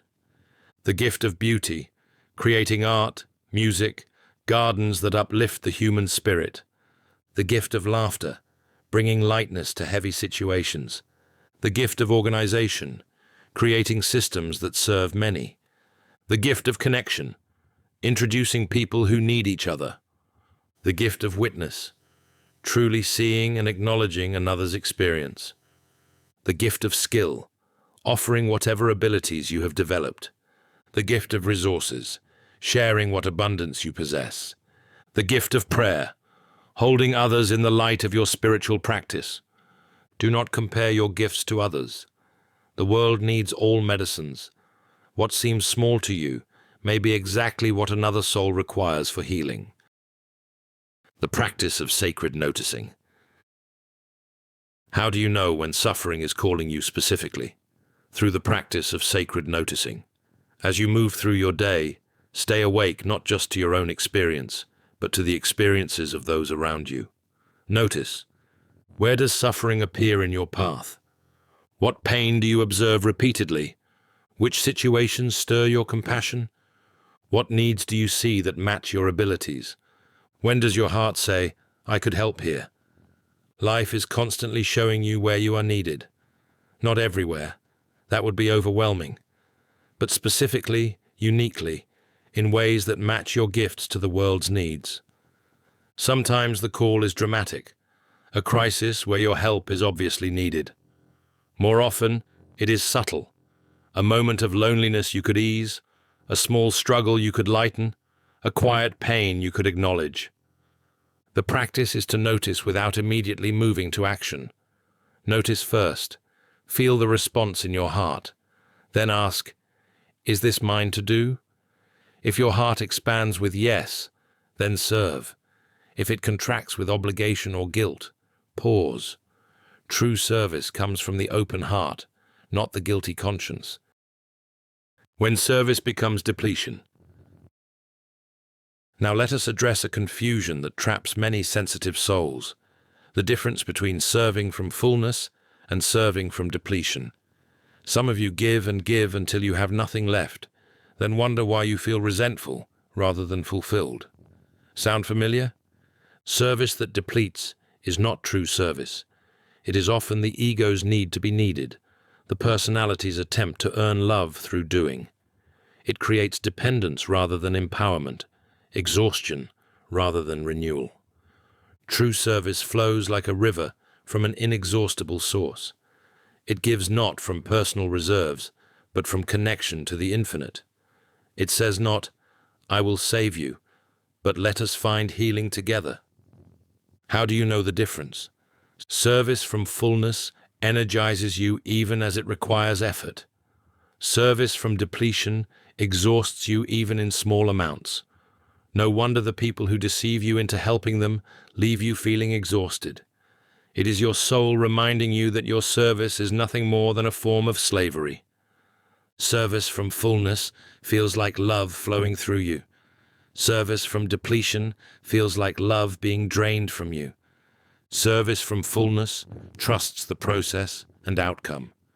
Service from depletion needs to control and see results. Service from fullness celebrates what is given and received. Service from depletion keeps score and finds it lacking to manipulate you to give more. When you find yourself depleted, stop. This is not noble suffering. It is a sign that you have disconnected from source and are trying to serve from something other than your soul. Return to your spiritual practices. Fill your well. Remember that you cannot pour from an empty cup. The ripples of service. Every act of service, however small, sends ripples through the fabric of consciousness. You cannot see where these ripples end, what shores they will reach, what changes they will create. This is why no service is too small, no offering is insignificant. The smile you offer a struggling stranger may be the reminder they needed that kindness exists. The hour you volunteer may connect you with someone whose life you will profoundly impact.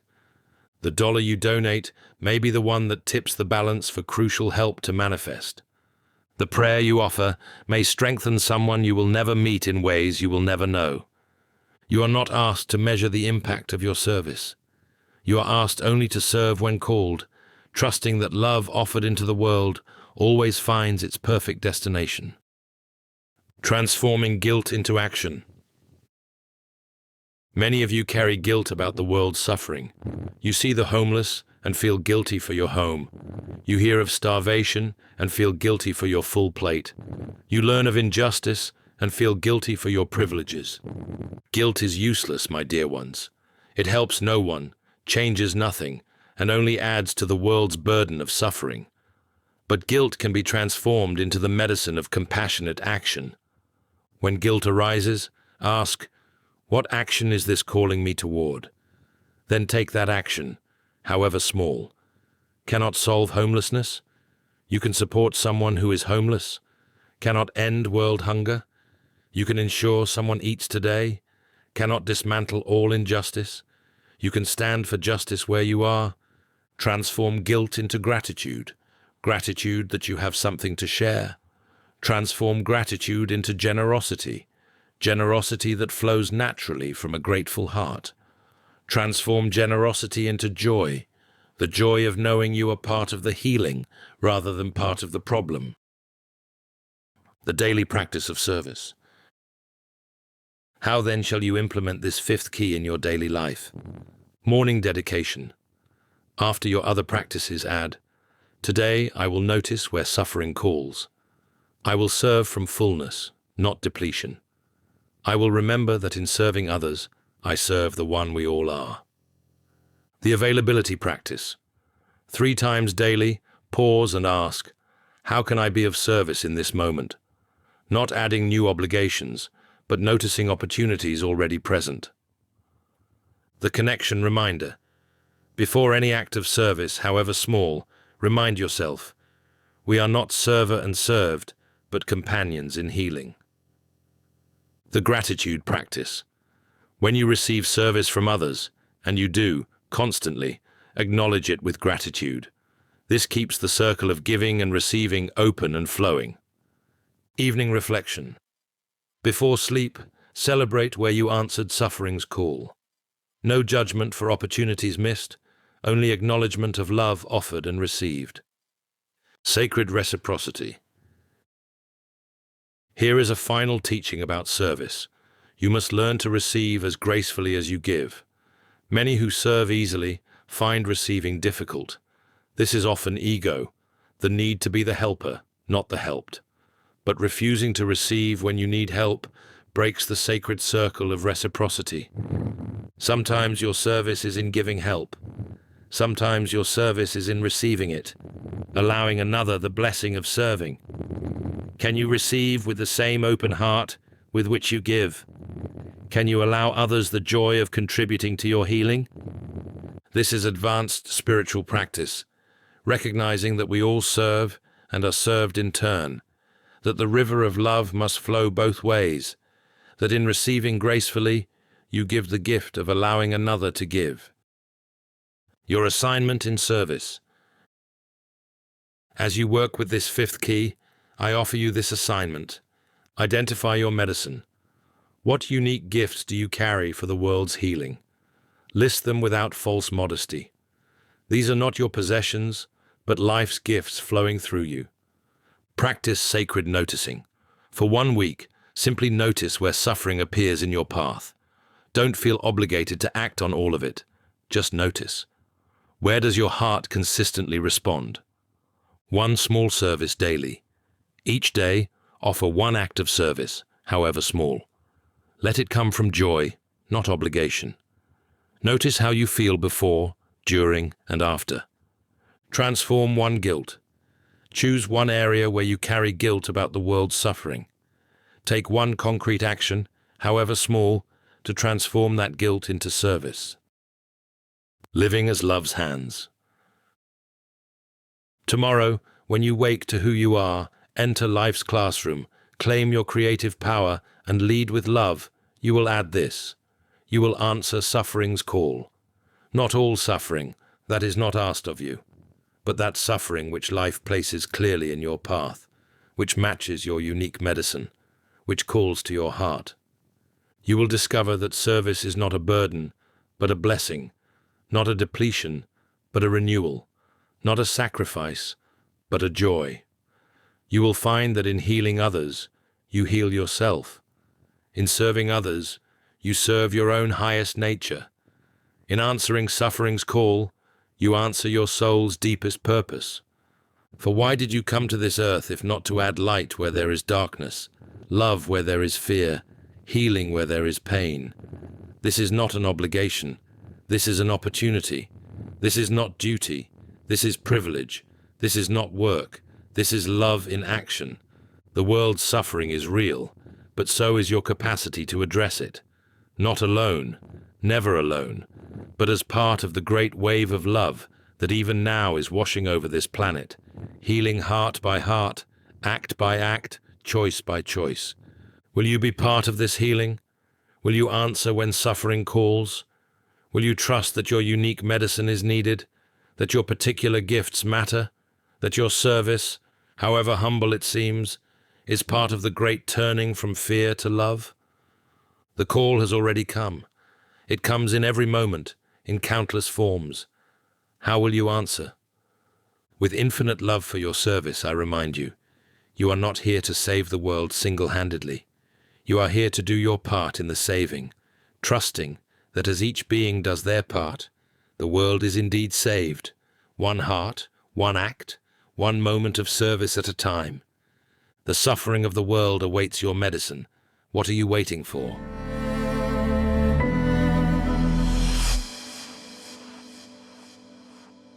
Chapter 6. Partner with your spiritual team. Throughout these teachings, I have spoken as if you walk this earth journey alone, responsible for remembering, choosing, and serving through your individual efforts. Now let me reveal a truth that will lighten your heart. You have never been alone, not for one moment. Around you, within you, accessible to you always, is a team of loving beings whose sole purpose is to support your awakening. Today, we explore how to recognize, connect with, and partner with these guides who await only your invitation to assist. This book came from the author's desire to connect more clearly with his angelic team. How many times have you cried out for help, believing your voice echoed in an empty universe? How often have you struggled with decisions, wishing for guidance, not knowing it stood beside you? How frequently have you missed the signs, synchronicities, and subtle nudges that were your team's attempts to communicate? If you are willing, let us draw back the veil between the worlds and reveal the support that has always surrounded you. The nature of your spiritual team. First, let us clarify who comprises this spiritual team. The personality, in its need to categorize and control, wants names, hierarchies, and job descriptions. The soul is simpler. These are beings of light who love you and support your journey.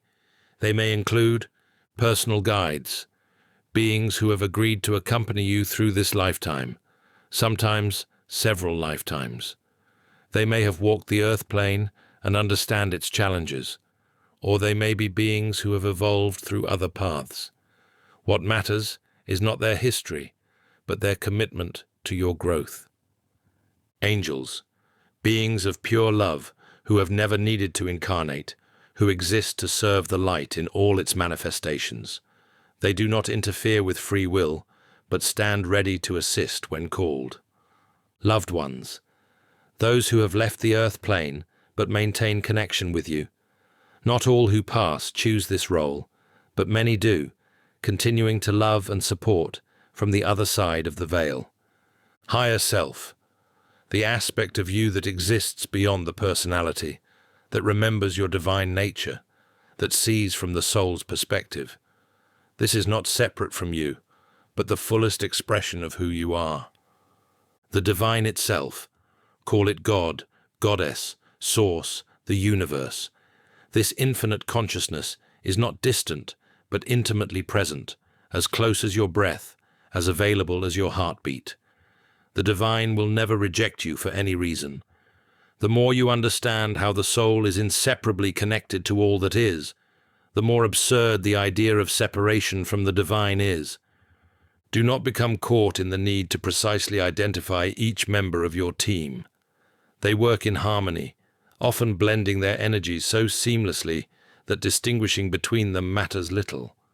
What matters is knowing they are there and learning to work with them. Why don't you hear them? If I have all this support, you ask, why don't I know it? Why don't I hear clear guidance? Why do I feel so alone? The answer lies not in their absence, but in your forgetting how to listen. As children, many of you communicated freely with the unseen realms. You had imaginary friends who were not imaginary at all. You knew things without knowing how you knew them. You lived with one foot in each world naturally. There were times as a young child that I saw and knew the burdens people carried, where they came from, and what they were here to learn. Like you, the world eventually crowded out this insight as my personality grew more dominant. The world taught you to dismiss the invisible, to trust only what the five senses could verify, to be realistic and rational. Slowly, you closed the channels of communication, not because the voices stopped speaking, but because you stopped listening. Add to this the noise of your modern world, the constant stimulation, the endless distraction, the mind's incessant chatter, and is it any wonder you cannot hear the gentle whispers of spirit? Your guides do not shout. They will not override your free will or force their presence upon you.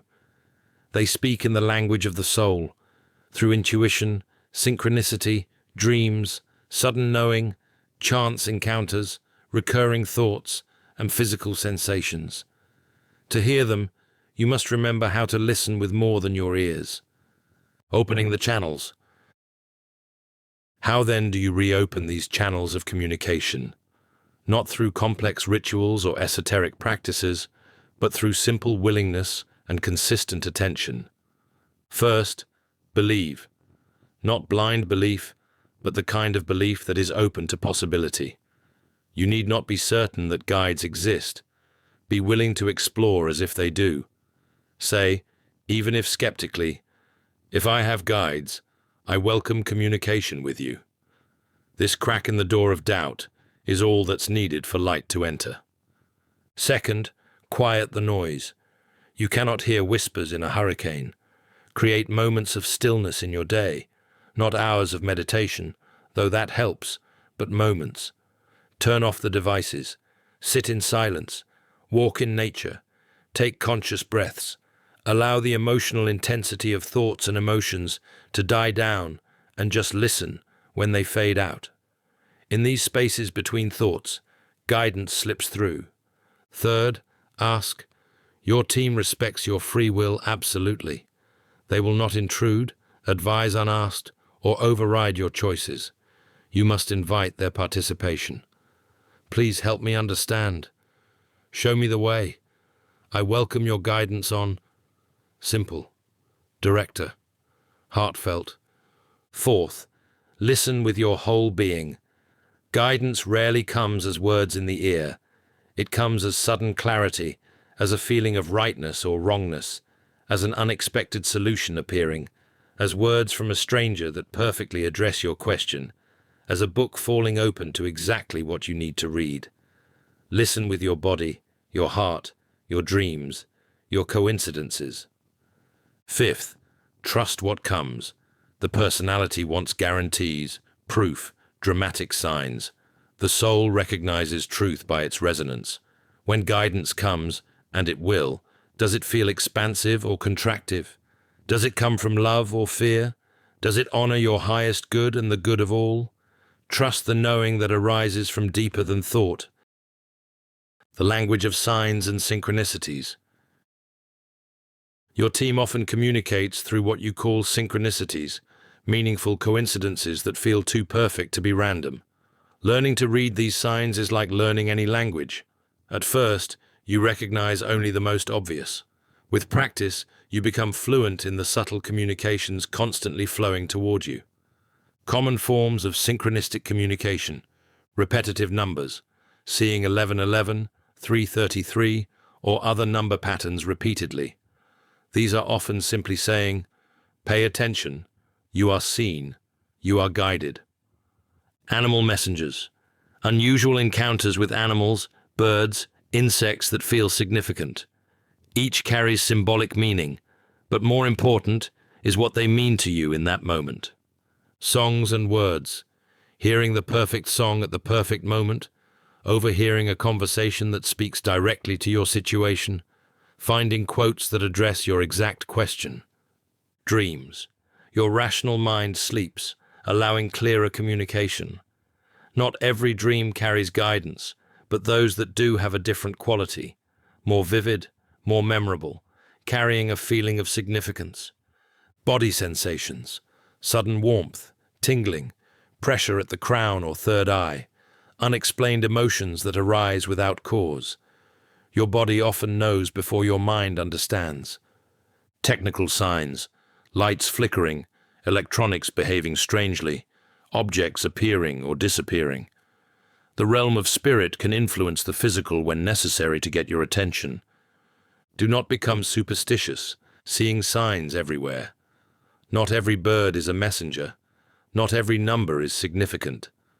But when something feels meaningful, when it arrives at just the right moment, when your heart recognizes it as communication, trust that recognition. Your inner knowing. Of all the voices in your spiritual team, the most important is your own inner knowing, the voice of your higher self, your soul's wisdom, your connection to divine intelligence. This is not separate from you, but the deepest truth of who you are. This inner knowing speaks through intuition, the knowing without knowing how you know, the feeling that defies logic but proves accurate, the sudden certainty about which path to take. Body wisdom. Your body knows truth from falsehood. Truth expands, lightens, opens. Falsehood contracts, heavies, closes. Learn to read your body's immediate response to choices, people, situations. Heart resonance. Beyond emotion, there is a knowing of the heart that recognizes truth, like a tuning fork recognizes its note. When something is right for you, your heart knows it instantly. Peace. True guidance, even when pointing toward challenge, carries a quality of peace. If guidance creates anxiety, urgency, or fear, question its source. Your true team speaks from love, always. Many of you have learned to trust everyone's opinion, but your own. You poll friends, consult experts, seek external validation, all while ignoring the wisest counselor you have, your own deep knowing. Not the personality's preferences, but the soul's wisdom. Not the ego's desires, but the heart's truth. Daily connection practices. How then shall you cultivate daily partnership with your spiritual team? Morning invocation. After your other morning practices, add, "I welcome communication with my spiritual team today. Help me recognize your signs, trust your guidance, and partner with you in love." Decision partnership. Before any decision, small or large, pause. Ask, "What would you have me know about this?" Then listen, not just with ears, but with your whole being. Notice what thoughts arise, what feelings emerge, what your body tells you. Evening. Gratitude. Before going to sleep, take a moment to thank your team. Thank you for your guidance today, recognized and unrecognized. Thank you for your constant presence. Help me be more aware tomorrow. Weekly connection. Once weekly, set aside time for deeper communication. Sit quietly, open your heart, and have a conversation. Share what's happening in your life, ask questions, listen for responses, write what comes without editing or judging. That is how this book was created. Trust practice. When you receive guidance that feels true, but challenges your personality's plans, practice trusting it. Start with small things. Build your confidence in the guidance that comes. Common obstacles to connection. Why do some people seem to connect easily with their guides while others struggle? Often, obstacles exist that can be recognized and released. Unworthiness. I'm not spiritual enough to have guides. My dear ones, guides are not rewards for spiritual achievement. They are standard equipment for the human journey. You have them not because you earned them, but because you need them. Fear. What if I contact something negative? Your sincere intention to connect with beings of love and light, combined with basic protection practices, surrounding yourself with light, stating only beings of the highest good may communicate, ensures safe connection. Trying too hard. The personality wants to force its way to connection, but you connect through allowing, not forcing. Relax. Trust. Let communication come to you. Expecting Hollywood. If you expect burning bushes and booming voices, you'll miss the gentle ways spirit communicates. Release expectations about how guidance should come. Impatience. I asked yesterday and heard nothing. Guidance comes in divine timing, not ego timing. Sometimes the answer is in the waiting itself. Discernment. As you are open to guidance, discernment becomes crucial. Not every voice in your head is divine guidance. How do you distinguish between ego, wishful thinking, fear, and true spiritual communication? True guidance feels expansive, even when challenging, comes from love, not fear, respects your free will, considers the highest good for all, carries a quality of peace, often confirms what you already deeply know, never inflates ego or creates separation. False guidance creates urgency or panic, feeds ego's specialness, promises easy solutions to complex problems, creates fear or separation, demands blind obedience, contradicts your deepest values, makes you feel superior or inferior to others.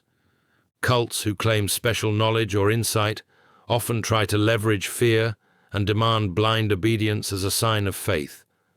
The feeling of superiority of cult members for having special knowledge keeps members dependent on the leader while draining their resources for the cult's gain. When you learn to recognize that you have your own guidance and how to recognize when it's the real deal, you free yourself from manipulators and toxic people who try to fill the void of answers. One final thought. When in doubt, wait. True guidance will repeat, clarify, and find another way to reach you. False guidance often dissipates when not immediately acted upon. Working with resistance. Some of you reading this feel resistance. This is too woo-woo for me. I don't believe in guides. This contradicts my religious beliefs. Honor your resistance. It too is a teacher. If guides and angels don't resonate, think of it as connecting with your own highest wisdom. If that doesn't work, consider it developing intuition. Find the language that allows you to access the support available without violating your belief system. What matters is not what you call it, but that you access it. Whether you believe you're communicating with guides, angels, your higher self, or simply unused parts of your brain, the practice of listening for wisdom beyond the personality's chatter will transform your life. You will rightfully regain the power you may have given to others. The gift of partnership.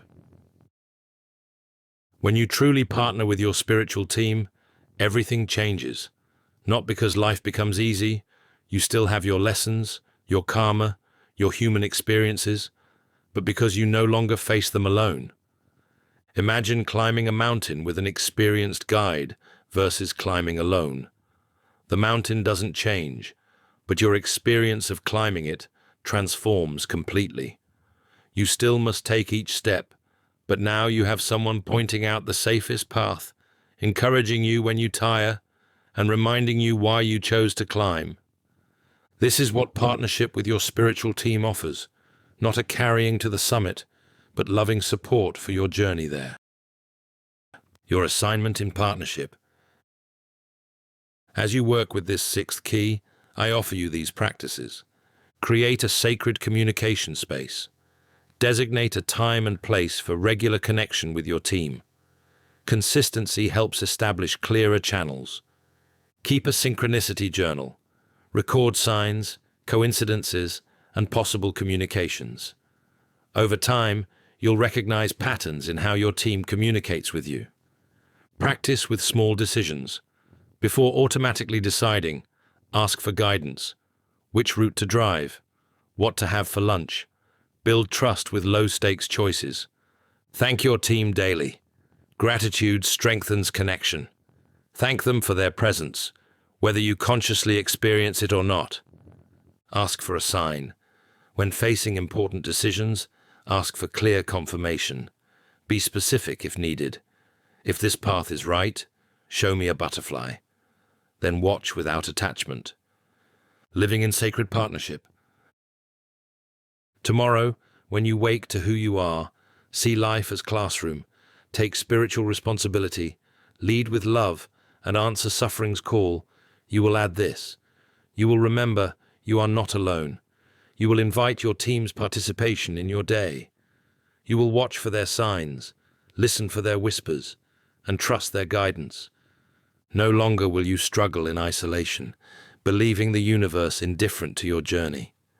No longer will you face decisions without consultation, challenges without support, confusion without available clarity. You will know yourself partnered, guided, loved, and supported in every moment. This changes everything. Not because your team does the work for you, they cannot and would not, for that would rob you of your growth, but because knowing you are guided gives you the courage to face what must be faced, wisdom to choose what must be chosen, and strength to walk the path your soul has selected. The ultimate partnership. The ultimate truth of this sixth key is that separation from guidance is impossible. You cannot be separated from your higher self. It is you. You cannot be abandoned by the divine. You exist within it. You cannot lose your guides. They are committed to your journey. The only variable is your awareness of this partnership. When you feel alone, you have simply forgotten. When you feel unguided, you have simply stopped listening. When you feel abandoned, you have closed the channels that are always open. Pivot.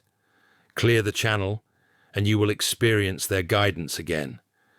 In any moment, with a single sincere, "Help me," the awareness returns. The channels reopen.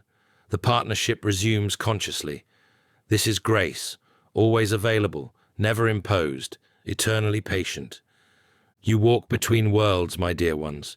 You are spirit incarnate, heaven walking on earth.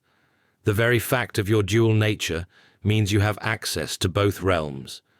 Why limit yourself to only physical resources when spiritual resources surround you?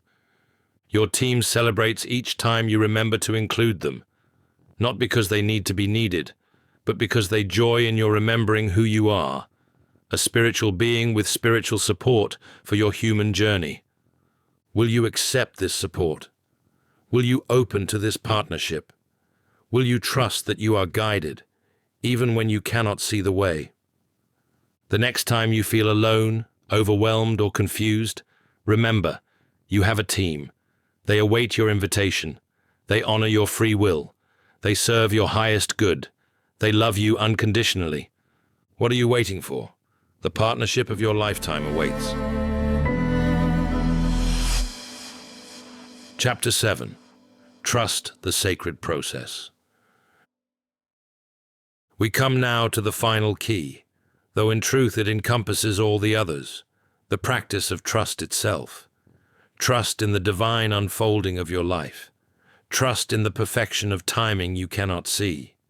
Trust in the invisible hand that guides even when the way seems dark.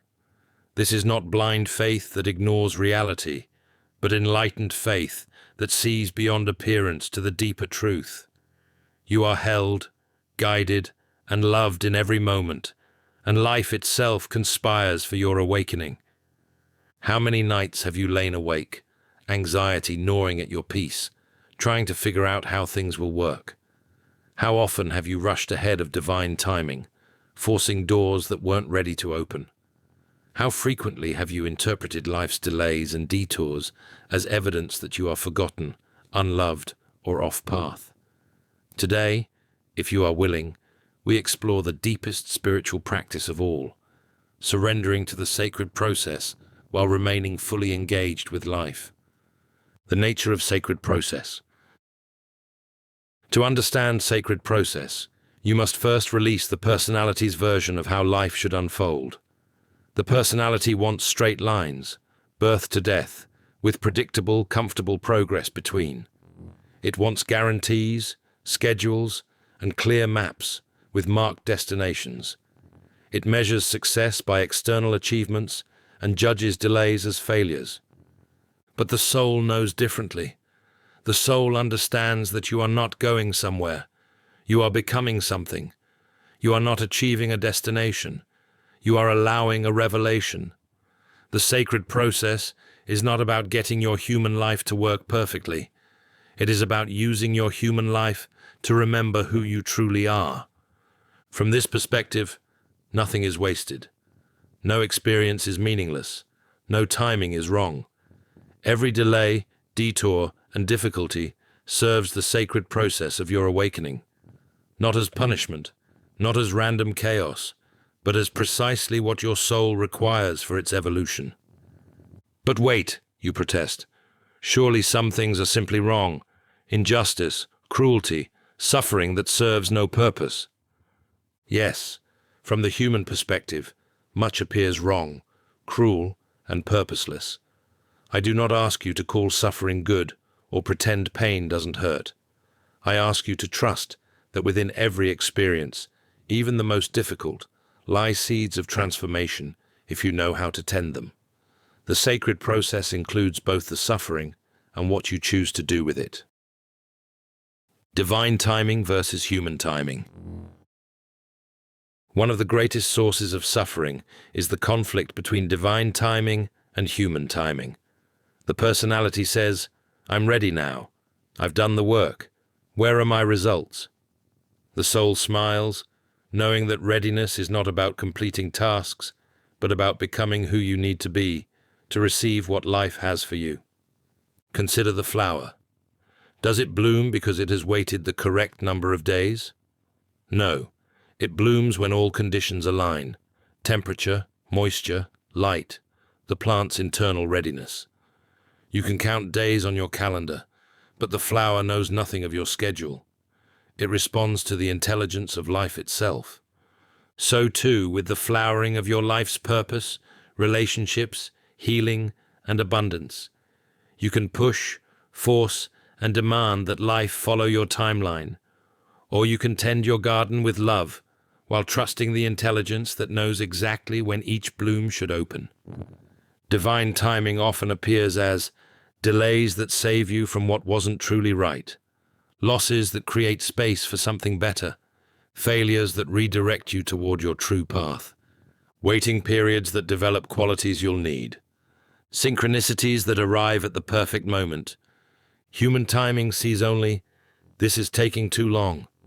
Divine timing sees, "Everything is ripening perfectly." The invisible hand. Throughout your life, an invisible hand has been guiding you, not controlling, never controlling, but guiding, like a gentle current that knows the way to the sea. This guidance honors your free will absolutely. You can swim against the current, you can climb onto shore, you can build dams. The current continues flowing, patient, eternal, always available when you choose to enter it again. This invisible hand appears as the chance meeting that changes your life, the book that falls off the shelf at the right moment, the opportunity that appears just as another door closes, the illness that forces you to slow down and reassess, the loss that breaks your heart open to deeper love, the challenge that develops exactly the strength you need. Looking back, can you see this hand in your life? Can you trace the perfect intelligence of experiences that seemed random at the time, but led you exactly where you needed to be? The personality wants to see the whole map and understand the entire plan, but life reveals itself step by step, not because it is cruel, but because the journey itself is the destination. Each step transforms you, prepares you, opens you for the next revelation. If you could see the whole path, you would miss the transformation that comes from walking it in trust. Transforming challenges into stepping stones. Every challenge that appears in your path can become either a stumbling block or a stepping stone. The challenge itself is neutral. Your response determines its function in your life. When you resist, deny, or rage against challenges, they become stumbling blocks. They seem to prove life's cruelty, your powerlessness, the absence of divine care. You trip over them again and again, accumulating wounds and resentments. But when you accept challenges as part of the sacred process, not liking them, not seeking them, but accepting their appearance in your path, they transform into stepping stones. Each one lifts you higher, grants you perspective, and develops capacities you didn't know you possessed. The same divorce that embitters one person liberates another. The same illness that defeats one person awakens another. The same loss that closes one heart breaks another open to compassion. The same failure that crushes one person redirects another toward their true path. What makes the difference? Trust. Trust that life is not random. Trust that your soul chooses experiences for good reasons. Trust that within every challenge lies a gift, even when you cannot yet see it. Faith as daily practice. Faith is not a feeling you have or don't have. Faith is a practice, a choice, a muscle you develop through use. Every day offers countless opportunities to practice faith. Faith in the morning. I trust this day will bring exactly what I need for my growth. Faith in difficulty. I trust this challenge serves a purpose I may not yet understand. Faith in waiting. I trust divine timing knows better than my impatience. Faith in loss. I trust that what leaves my life makes space for what needs to come. Faith in confusion. I trust clarity will come when I truly need it. Faith in the darkness. I trust the light exists, even when I cannot see it. This is not passive faith that does nothing while expecting rescue. This is active faith that engages fully with life while trusting the process. You still take action, make choices, and respond to what appears. But you do so from trust rather than fear, from surrender rather than control, from faith rather than desperation. The both and of presence and trust. Here is a paradox the personality struggles to grasp. You must be fully present with what is while simultaneously trusting what is becoming, not escaping into future fantasies, not using trust as spiritual bypassing, but holding both, the fullness of now and faith in what unfolds. When pain comes, be present with the pain and trust it serves transformation. When joy comes, be present with the joy and trust it too shall pass. When confusion comes, be present with not knowing and trust clarity will emerge. When loss comes, be present with grief and trust new life will grow from this ground. This is the spiritual maturity of which all teachings speak, the ability to be fully human while remembering you are also divine, to feel all feelings while trusting the process that brings them, to engage completely while holding lightly. Living the questions.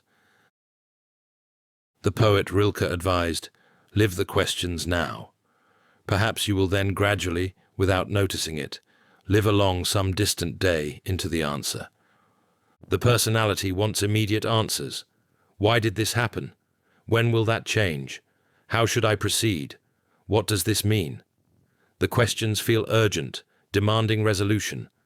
But trust invites you to live the questions themselves, to let them work on you, transform you, prepare you for answers you're not yet ready to receive. Some questions are not meant to be answered, but to be lived until you become the answer. Why did your marriage end? Live the question until you become someone who understands. Why did illness visit? Live the question until you embody the teaching it brought. Why haven't your dreams manifested? Live the question until you become ready to receive them. Why does growth require such pain? Live the question until you see pain as labor birthing your new self. Signs that trust is growing. How do you know when trust is deepening? Not by the absence of challenges, those continue as long as you're in Earth School. Rather, by your relationship to what arises.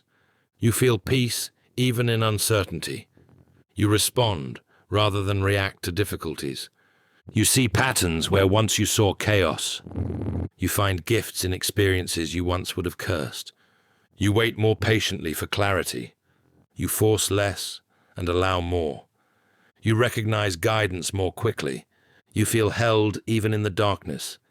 You know viscerally that all is well, even when circumstances suggest otherwise. These are not achievements to grasp, but fruits that ripen naturally as trust deepens.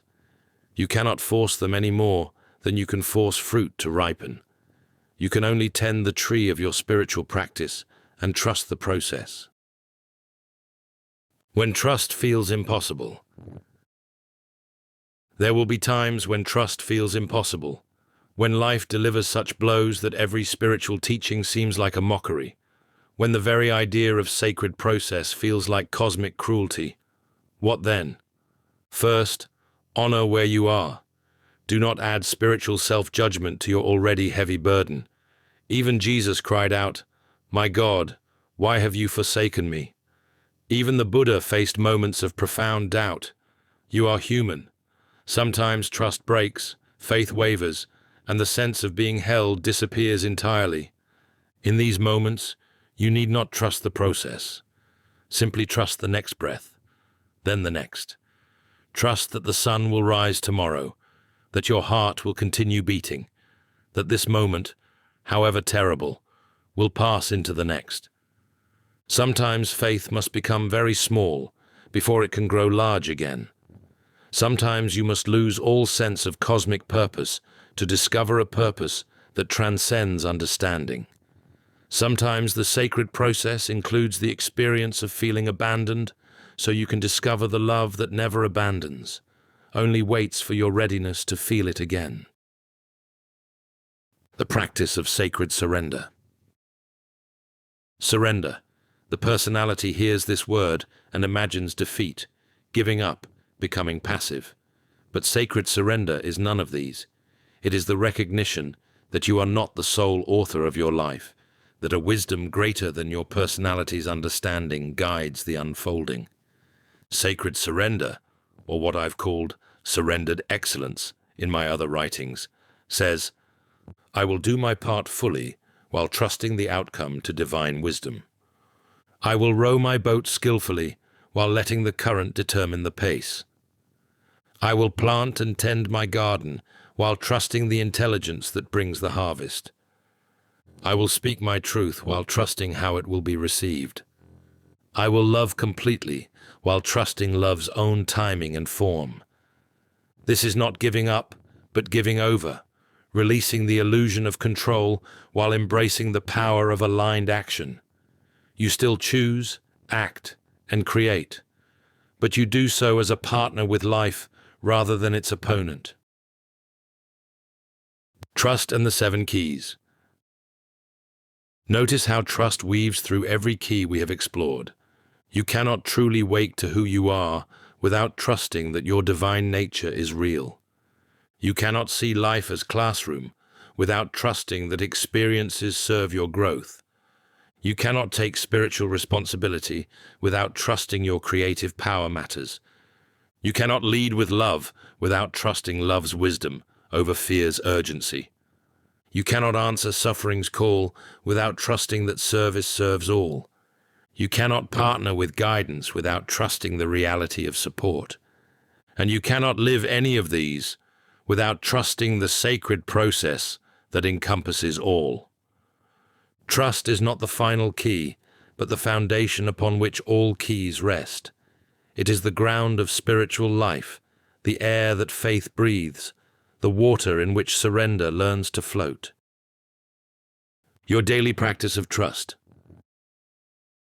How then shall you implement this seventh key? Morning surrender. Begin each day with, I trust this day's unfolding. I will engage fully while surrendering outcomes to divine wisdom. I am held, guided, and loved. The trust pause.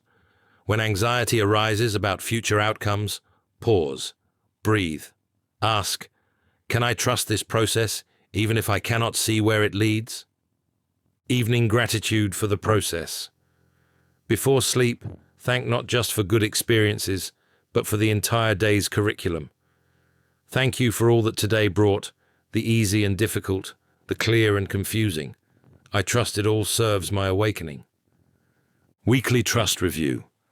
Once weekly, look back at past concerns. How many proved unfounded? How many difficulties revealed their gifts? Build evidence for trust. The surrender practice. When controlling, forcing, or pushing against life, stop. Ask, what would surrender look like here? Then practice it, imperfectly, but willingly. Your final assignment. As you work with all 7 keys, I offer you this culminating practice. Write your trust story. Look back over your life. Where can you now see the sacred process that was invisible at the time? Write the story of how perfectly imperfect your path has been. Identify current trust edges. Where in your life right now is trust most challenging? Without trying to force trust, simply acknowledge, here is where I'm learning to trust. Create a trust reminder. Choose something, a stone, a phrase, an image that reminds you of being held by life.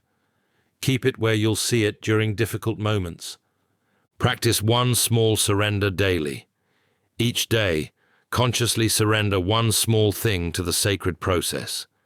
Notice how this feels. Build your surrender muscles gradually. Trust the practice itself. Trust that working with these 7 keys, however imperfectly, serves your awakening. Trust that reading these words was not accidental. Trust that you are exactly where you need to be. Living as the embodiment of trust.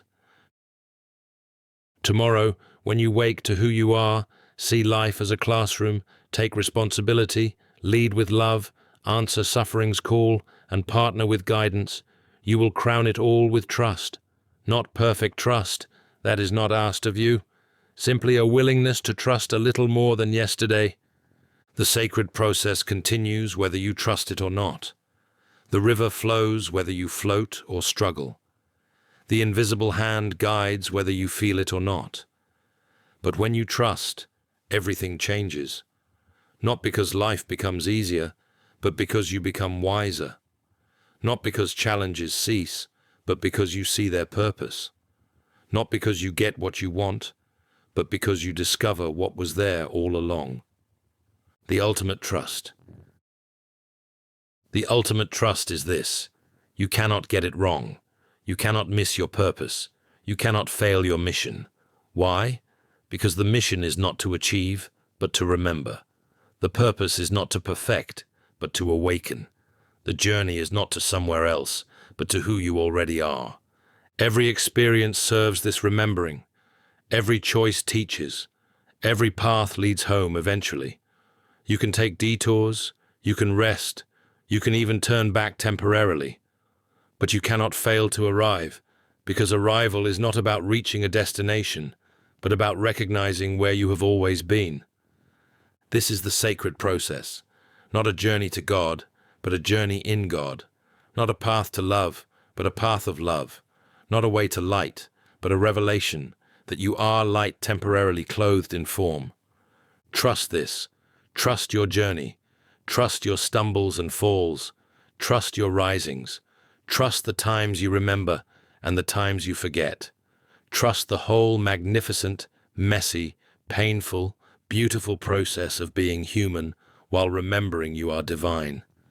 For in the end, my dear ones, there is nothing to trust but love, and you, in your essence, are that love, walking. The sacred process is love remembering itself through the mystery of your days. Can you trust this? Can you rest in this? Can you live from this knowing even when forgetting clouds your way? The choice, as always, is yours. But know this, whether you trust or doubt, whether you surrender or struggle, whether you remember or forget, you are held, always held, eternally held. Held by a love that will never let you go because you are that love, pretending for a while to be separate, playing the grand game of forgetting and remembering. The sacred process continues, the invisible hand guides, divine timing unfolds, and you, dear one, are right on schedule. Trust this, live this, be this. With infinite love for your journey, I remind you, every breath is sacred, every step is guided, every moment is God discovering God through the miracle of you. The process is sacred because you are sacred. Trust and be free.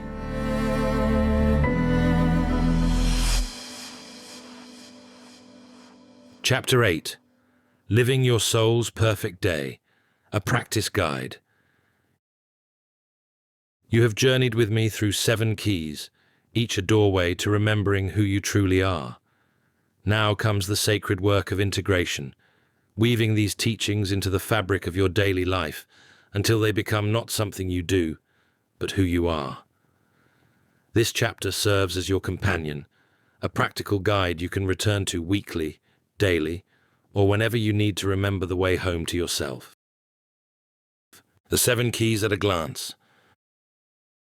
Before we explore daily practice, let us gather the keys in one place, seeing how they build upon each other to create a life lived from soul rather than personality. Key 1. Wake up to who you are. Remember, you are a spiritual being having a human experience. Key 2. See life as your perfect classroom. View every experience as purposeful instruction for your soul. Key 3. Take spiritual responsibility. Accept your creative power and choose consciously. Key 4. Lead with love. Make love your default response to every situation. Key 5. Answer suffering's call. Serve others from connection, healing yourself as you heal the world. Key 6. Partner with your spiritual team. Access the guidance that surrounds you always. Key 7. Trust the sacred process. Have faith in life's divine timing and perfection. These are not 7 separate practices, but 7 facets of one jewel, the awakened life. As you polish one facet, all others shine more brightly. Your daily spiritual architecture. Rather than seeing spiritual practice as something added to your day, recognize it as the architecture that supports everything else. Here is a simple framework for living these keys. Morning foundation, 10 to 20 minutes. Upon waking, key 1. Before opening eyes, hand on heart. 3 conscious breaths remembering, I am a spiritual being having a human experience. Set intention to live from essence, not personality. Morning attunement, all keys. Today I wake to who I am, key 1. I welcome today's perfect curriculum, key 2. I choose my responses consciously, key 3. Love leads in all I do, key 4. I notice where service is needed, key 5. I partner with my guides, key 6. I trust this day's unfolding, key 7. One focus key. Choose one key as primary focus for the day. Set specific intention around this key. Ask, how can I deepen this practice today? Living the day, moment-to-moment practice. The sacred pause. Throughout your day, when you notice reactivity, stress, or disconnection, stop, breathe, hand on heart, if possible. Ask, Which key serves here? Choose your response from soul awareness. The 3 daily touchstones. Morning, midday, evening, brief check-ins. Am I remembering who I am? What is this teaching me? How can love lead here? The choice points. At any decision moment, pause before automatic response. Feel into your spiritual team's guidance. Choose from love rather than fear.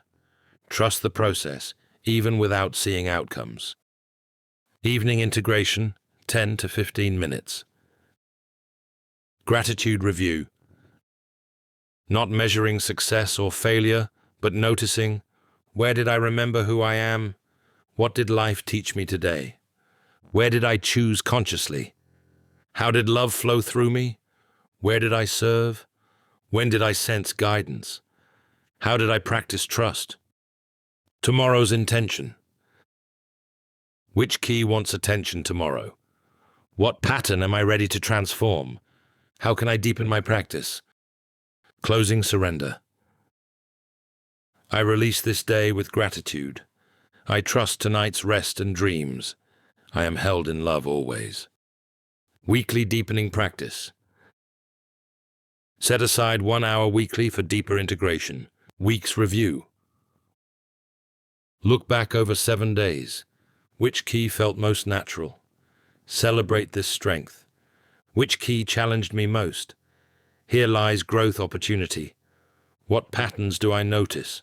Where is life consistently teaching? How has my awareness shifted? Rotating focus. Each week, choose a different key as primary focus. Week 1, remembering who you are in every situation. Week 2, finding the teaching in all experiences. Week 3, noticing choice points and choosing consciously. Week 4, leading with love, especially where difficult. Week 5, actively seeking opportunities to serve. Week 6, developing clearer connection with guidance. Week 7, practicing trust in specific challenging areas. Integration practices. Journaling prompts, choose 1 per week. How is my personality different from my essence? What recurring lessons appear in my classroom? Where do I still give my power away? Who challenges my ability to lead with love? What suffering in my path calls for response? How does guidance speak specifically to me? Where is trust most needed in my life now? Active experiments. 1 day living entirely from soul perspective. Viewing everyone as teacher for 24 hours. Taking full responsibility without blame for 1 week. Offering only loving responses to difficult person. Daily act of service without recognition. Following guidance even when uncomfortable. Surrendering specific outcome to divine timing. Common challenges and remedies. I forget everything the moment life gets challenging. This is human and expected. Create physical reminders, stones, notes, phone alerts. Celebrate moments of remembering, however brief. Start with just 1 key until it becomes natural. I don't have time for all this practice. These aren't additions to life, but ways of living. Start with 2 minutes morning and evening. Practice while commuting, waiting, walking. Quality matters more than quantity. I can't feel my guides. Don't trust guidance. Begin with trusting your own inner knowing. Notice coincidences and synchronicities. Ask for obvious signs while developing subtle awareness. Remember, guides respect free will. You must invite. Leading with love feels fake when I'm angry. Feel the anger fully first. Love includes fierce boundaries. Practice compassion for the angry one. You. Love is a choice, not always a feeling. I see no evidence of sacred process. Look backward. See past patterns now clear. Trust develops through practice, not proof. Start with trusting small things. Remember, the process continues whether trusted or not. Creating your personal practice. While I offer structure, your practice must become uniquely yours. Start where you are. If morning practice seems impossible, begin with evening. If 7 keys overwhelm, master 1. If formal practice feels forced, weave into existing routines. Honor your resistance. It teaches too. Build gradually. Week 1. Just remember who you are each morning. Week 2. Add seeing life as classroom. Week 3. Add one more element. Let practice grow organically. Make it yours. Adapt language to your comfort. Create your own morning phrases. Find your unique way of connecting. Trust what works for you. Signs of integration. You'll know these keys are becoming your lived reality when you catch yourself responding from love without thinking. Challenges feel less personal, more like curriculum. You notice guidance throughout ordinary days. Trust grows even facing uncertainty. Service flows naturally from fullness. You remember who you are even in difficulty. Peace exists alongside life's chaos. These aren't achievements, but natural fruits of practice. Let them grow in their own timing. The spiral path. Remember, this is not a linear journey where you master key 1, then move to key 2. It is a spiral path where you return to each key at deeper levels. First spiral, intellectual understanding. Second spiral, emotional integration. Third spiral, living embodiment. Fourth spiral, teaching through being. Continuing spirals, ever deeper embodiment. You will work with these keys your entire life, each return revealing new depths. Your sacred commitment. If you choose to walk this path seriously, consider making this commitment. I commit to remembering who I am, not perfectly, but persistently. I commit to seeing life as my teacher, taking responsibility for my responses, leading with love when possible, serving where called, partnering with guidance, and trusting the process. I commit not to perfection, but to practice, not to never forgetting, but to gentle returning. This I choose freely, from love, for my own awakening and the healing of all beings. A living document. This chapter is not meant to be read once, but lived with. Return to it, weekly for renewal and direction. When feeling lost or disconnected, when celebrating growth, when needing practical reminder, when ready for deeper practice. Mark it, adapt it, make notes in margins. Let it become worn with use, a trusted friend on your journey. My dear ones, you now hold in your hands not just teachings, but a way of life. These 7 keys unlock no external door, but the one within your own heart, revealing who you have always been beneath the temporary costume of personality. Will you use them? Will you practice imperfectly, but persistently? Will you trust that every moment of remembering matters, that every conscious choice adds light to the world? The keys are yours. The door stands before you. The life of your soul awaits. Each morning you wake is a new opportunity to live your soul's perfect day. Not perfect by human standards, but perfect for your growth, your service, your remembering. Your weekly practice checklist. Return to this each week. Which key was my focus this week? How did I practice it daily? What did I learn? Where did I struggle? What pattern am I noticing? Which key calls for focus next week? What specific intention will I set? How will I remember to practice? What support do I need? How will I celebrate my progress? Final blessing. As you close this book and open to your life, receive this blessing. May you remember who you are with each dawn. May you recognize teachers in all who cross your path. May you choose consciously from your creative power. May love lead you, especially where it seems impossible. May you serve from the fullness of your open heart. May you trust the guidance that never abandons you.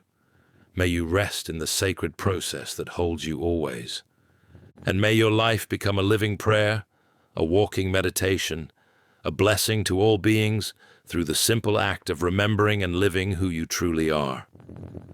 The journey of 1,000 miles begins with a single step.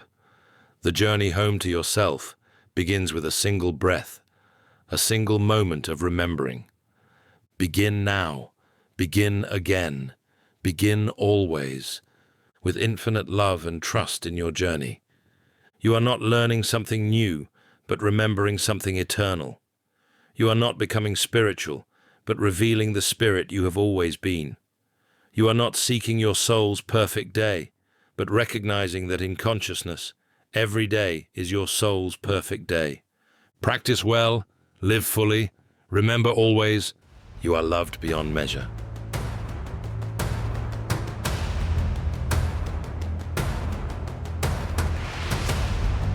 You have been listening to the book, Your Soul's Perfect Day. 7 Keys to Living from Your True Nature, written by Quinn Price and narrated by Ted Colby. Thank you for joining us.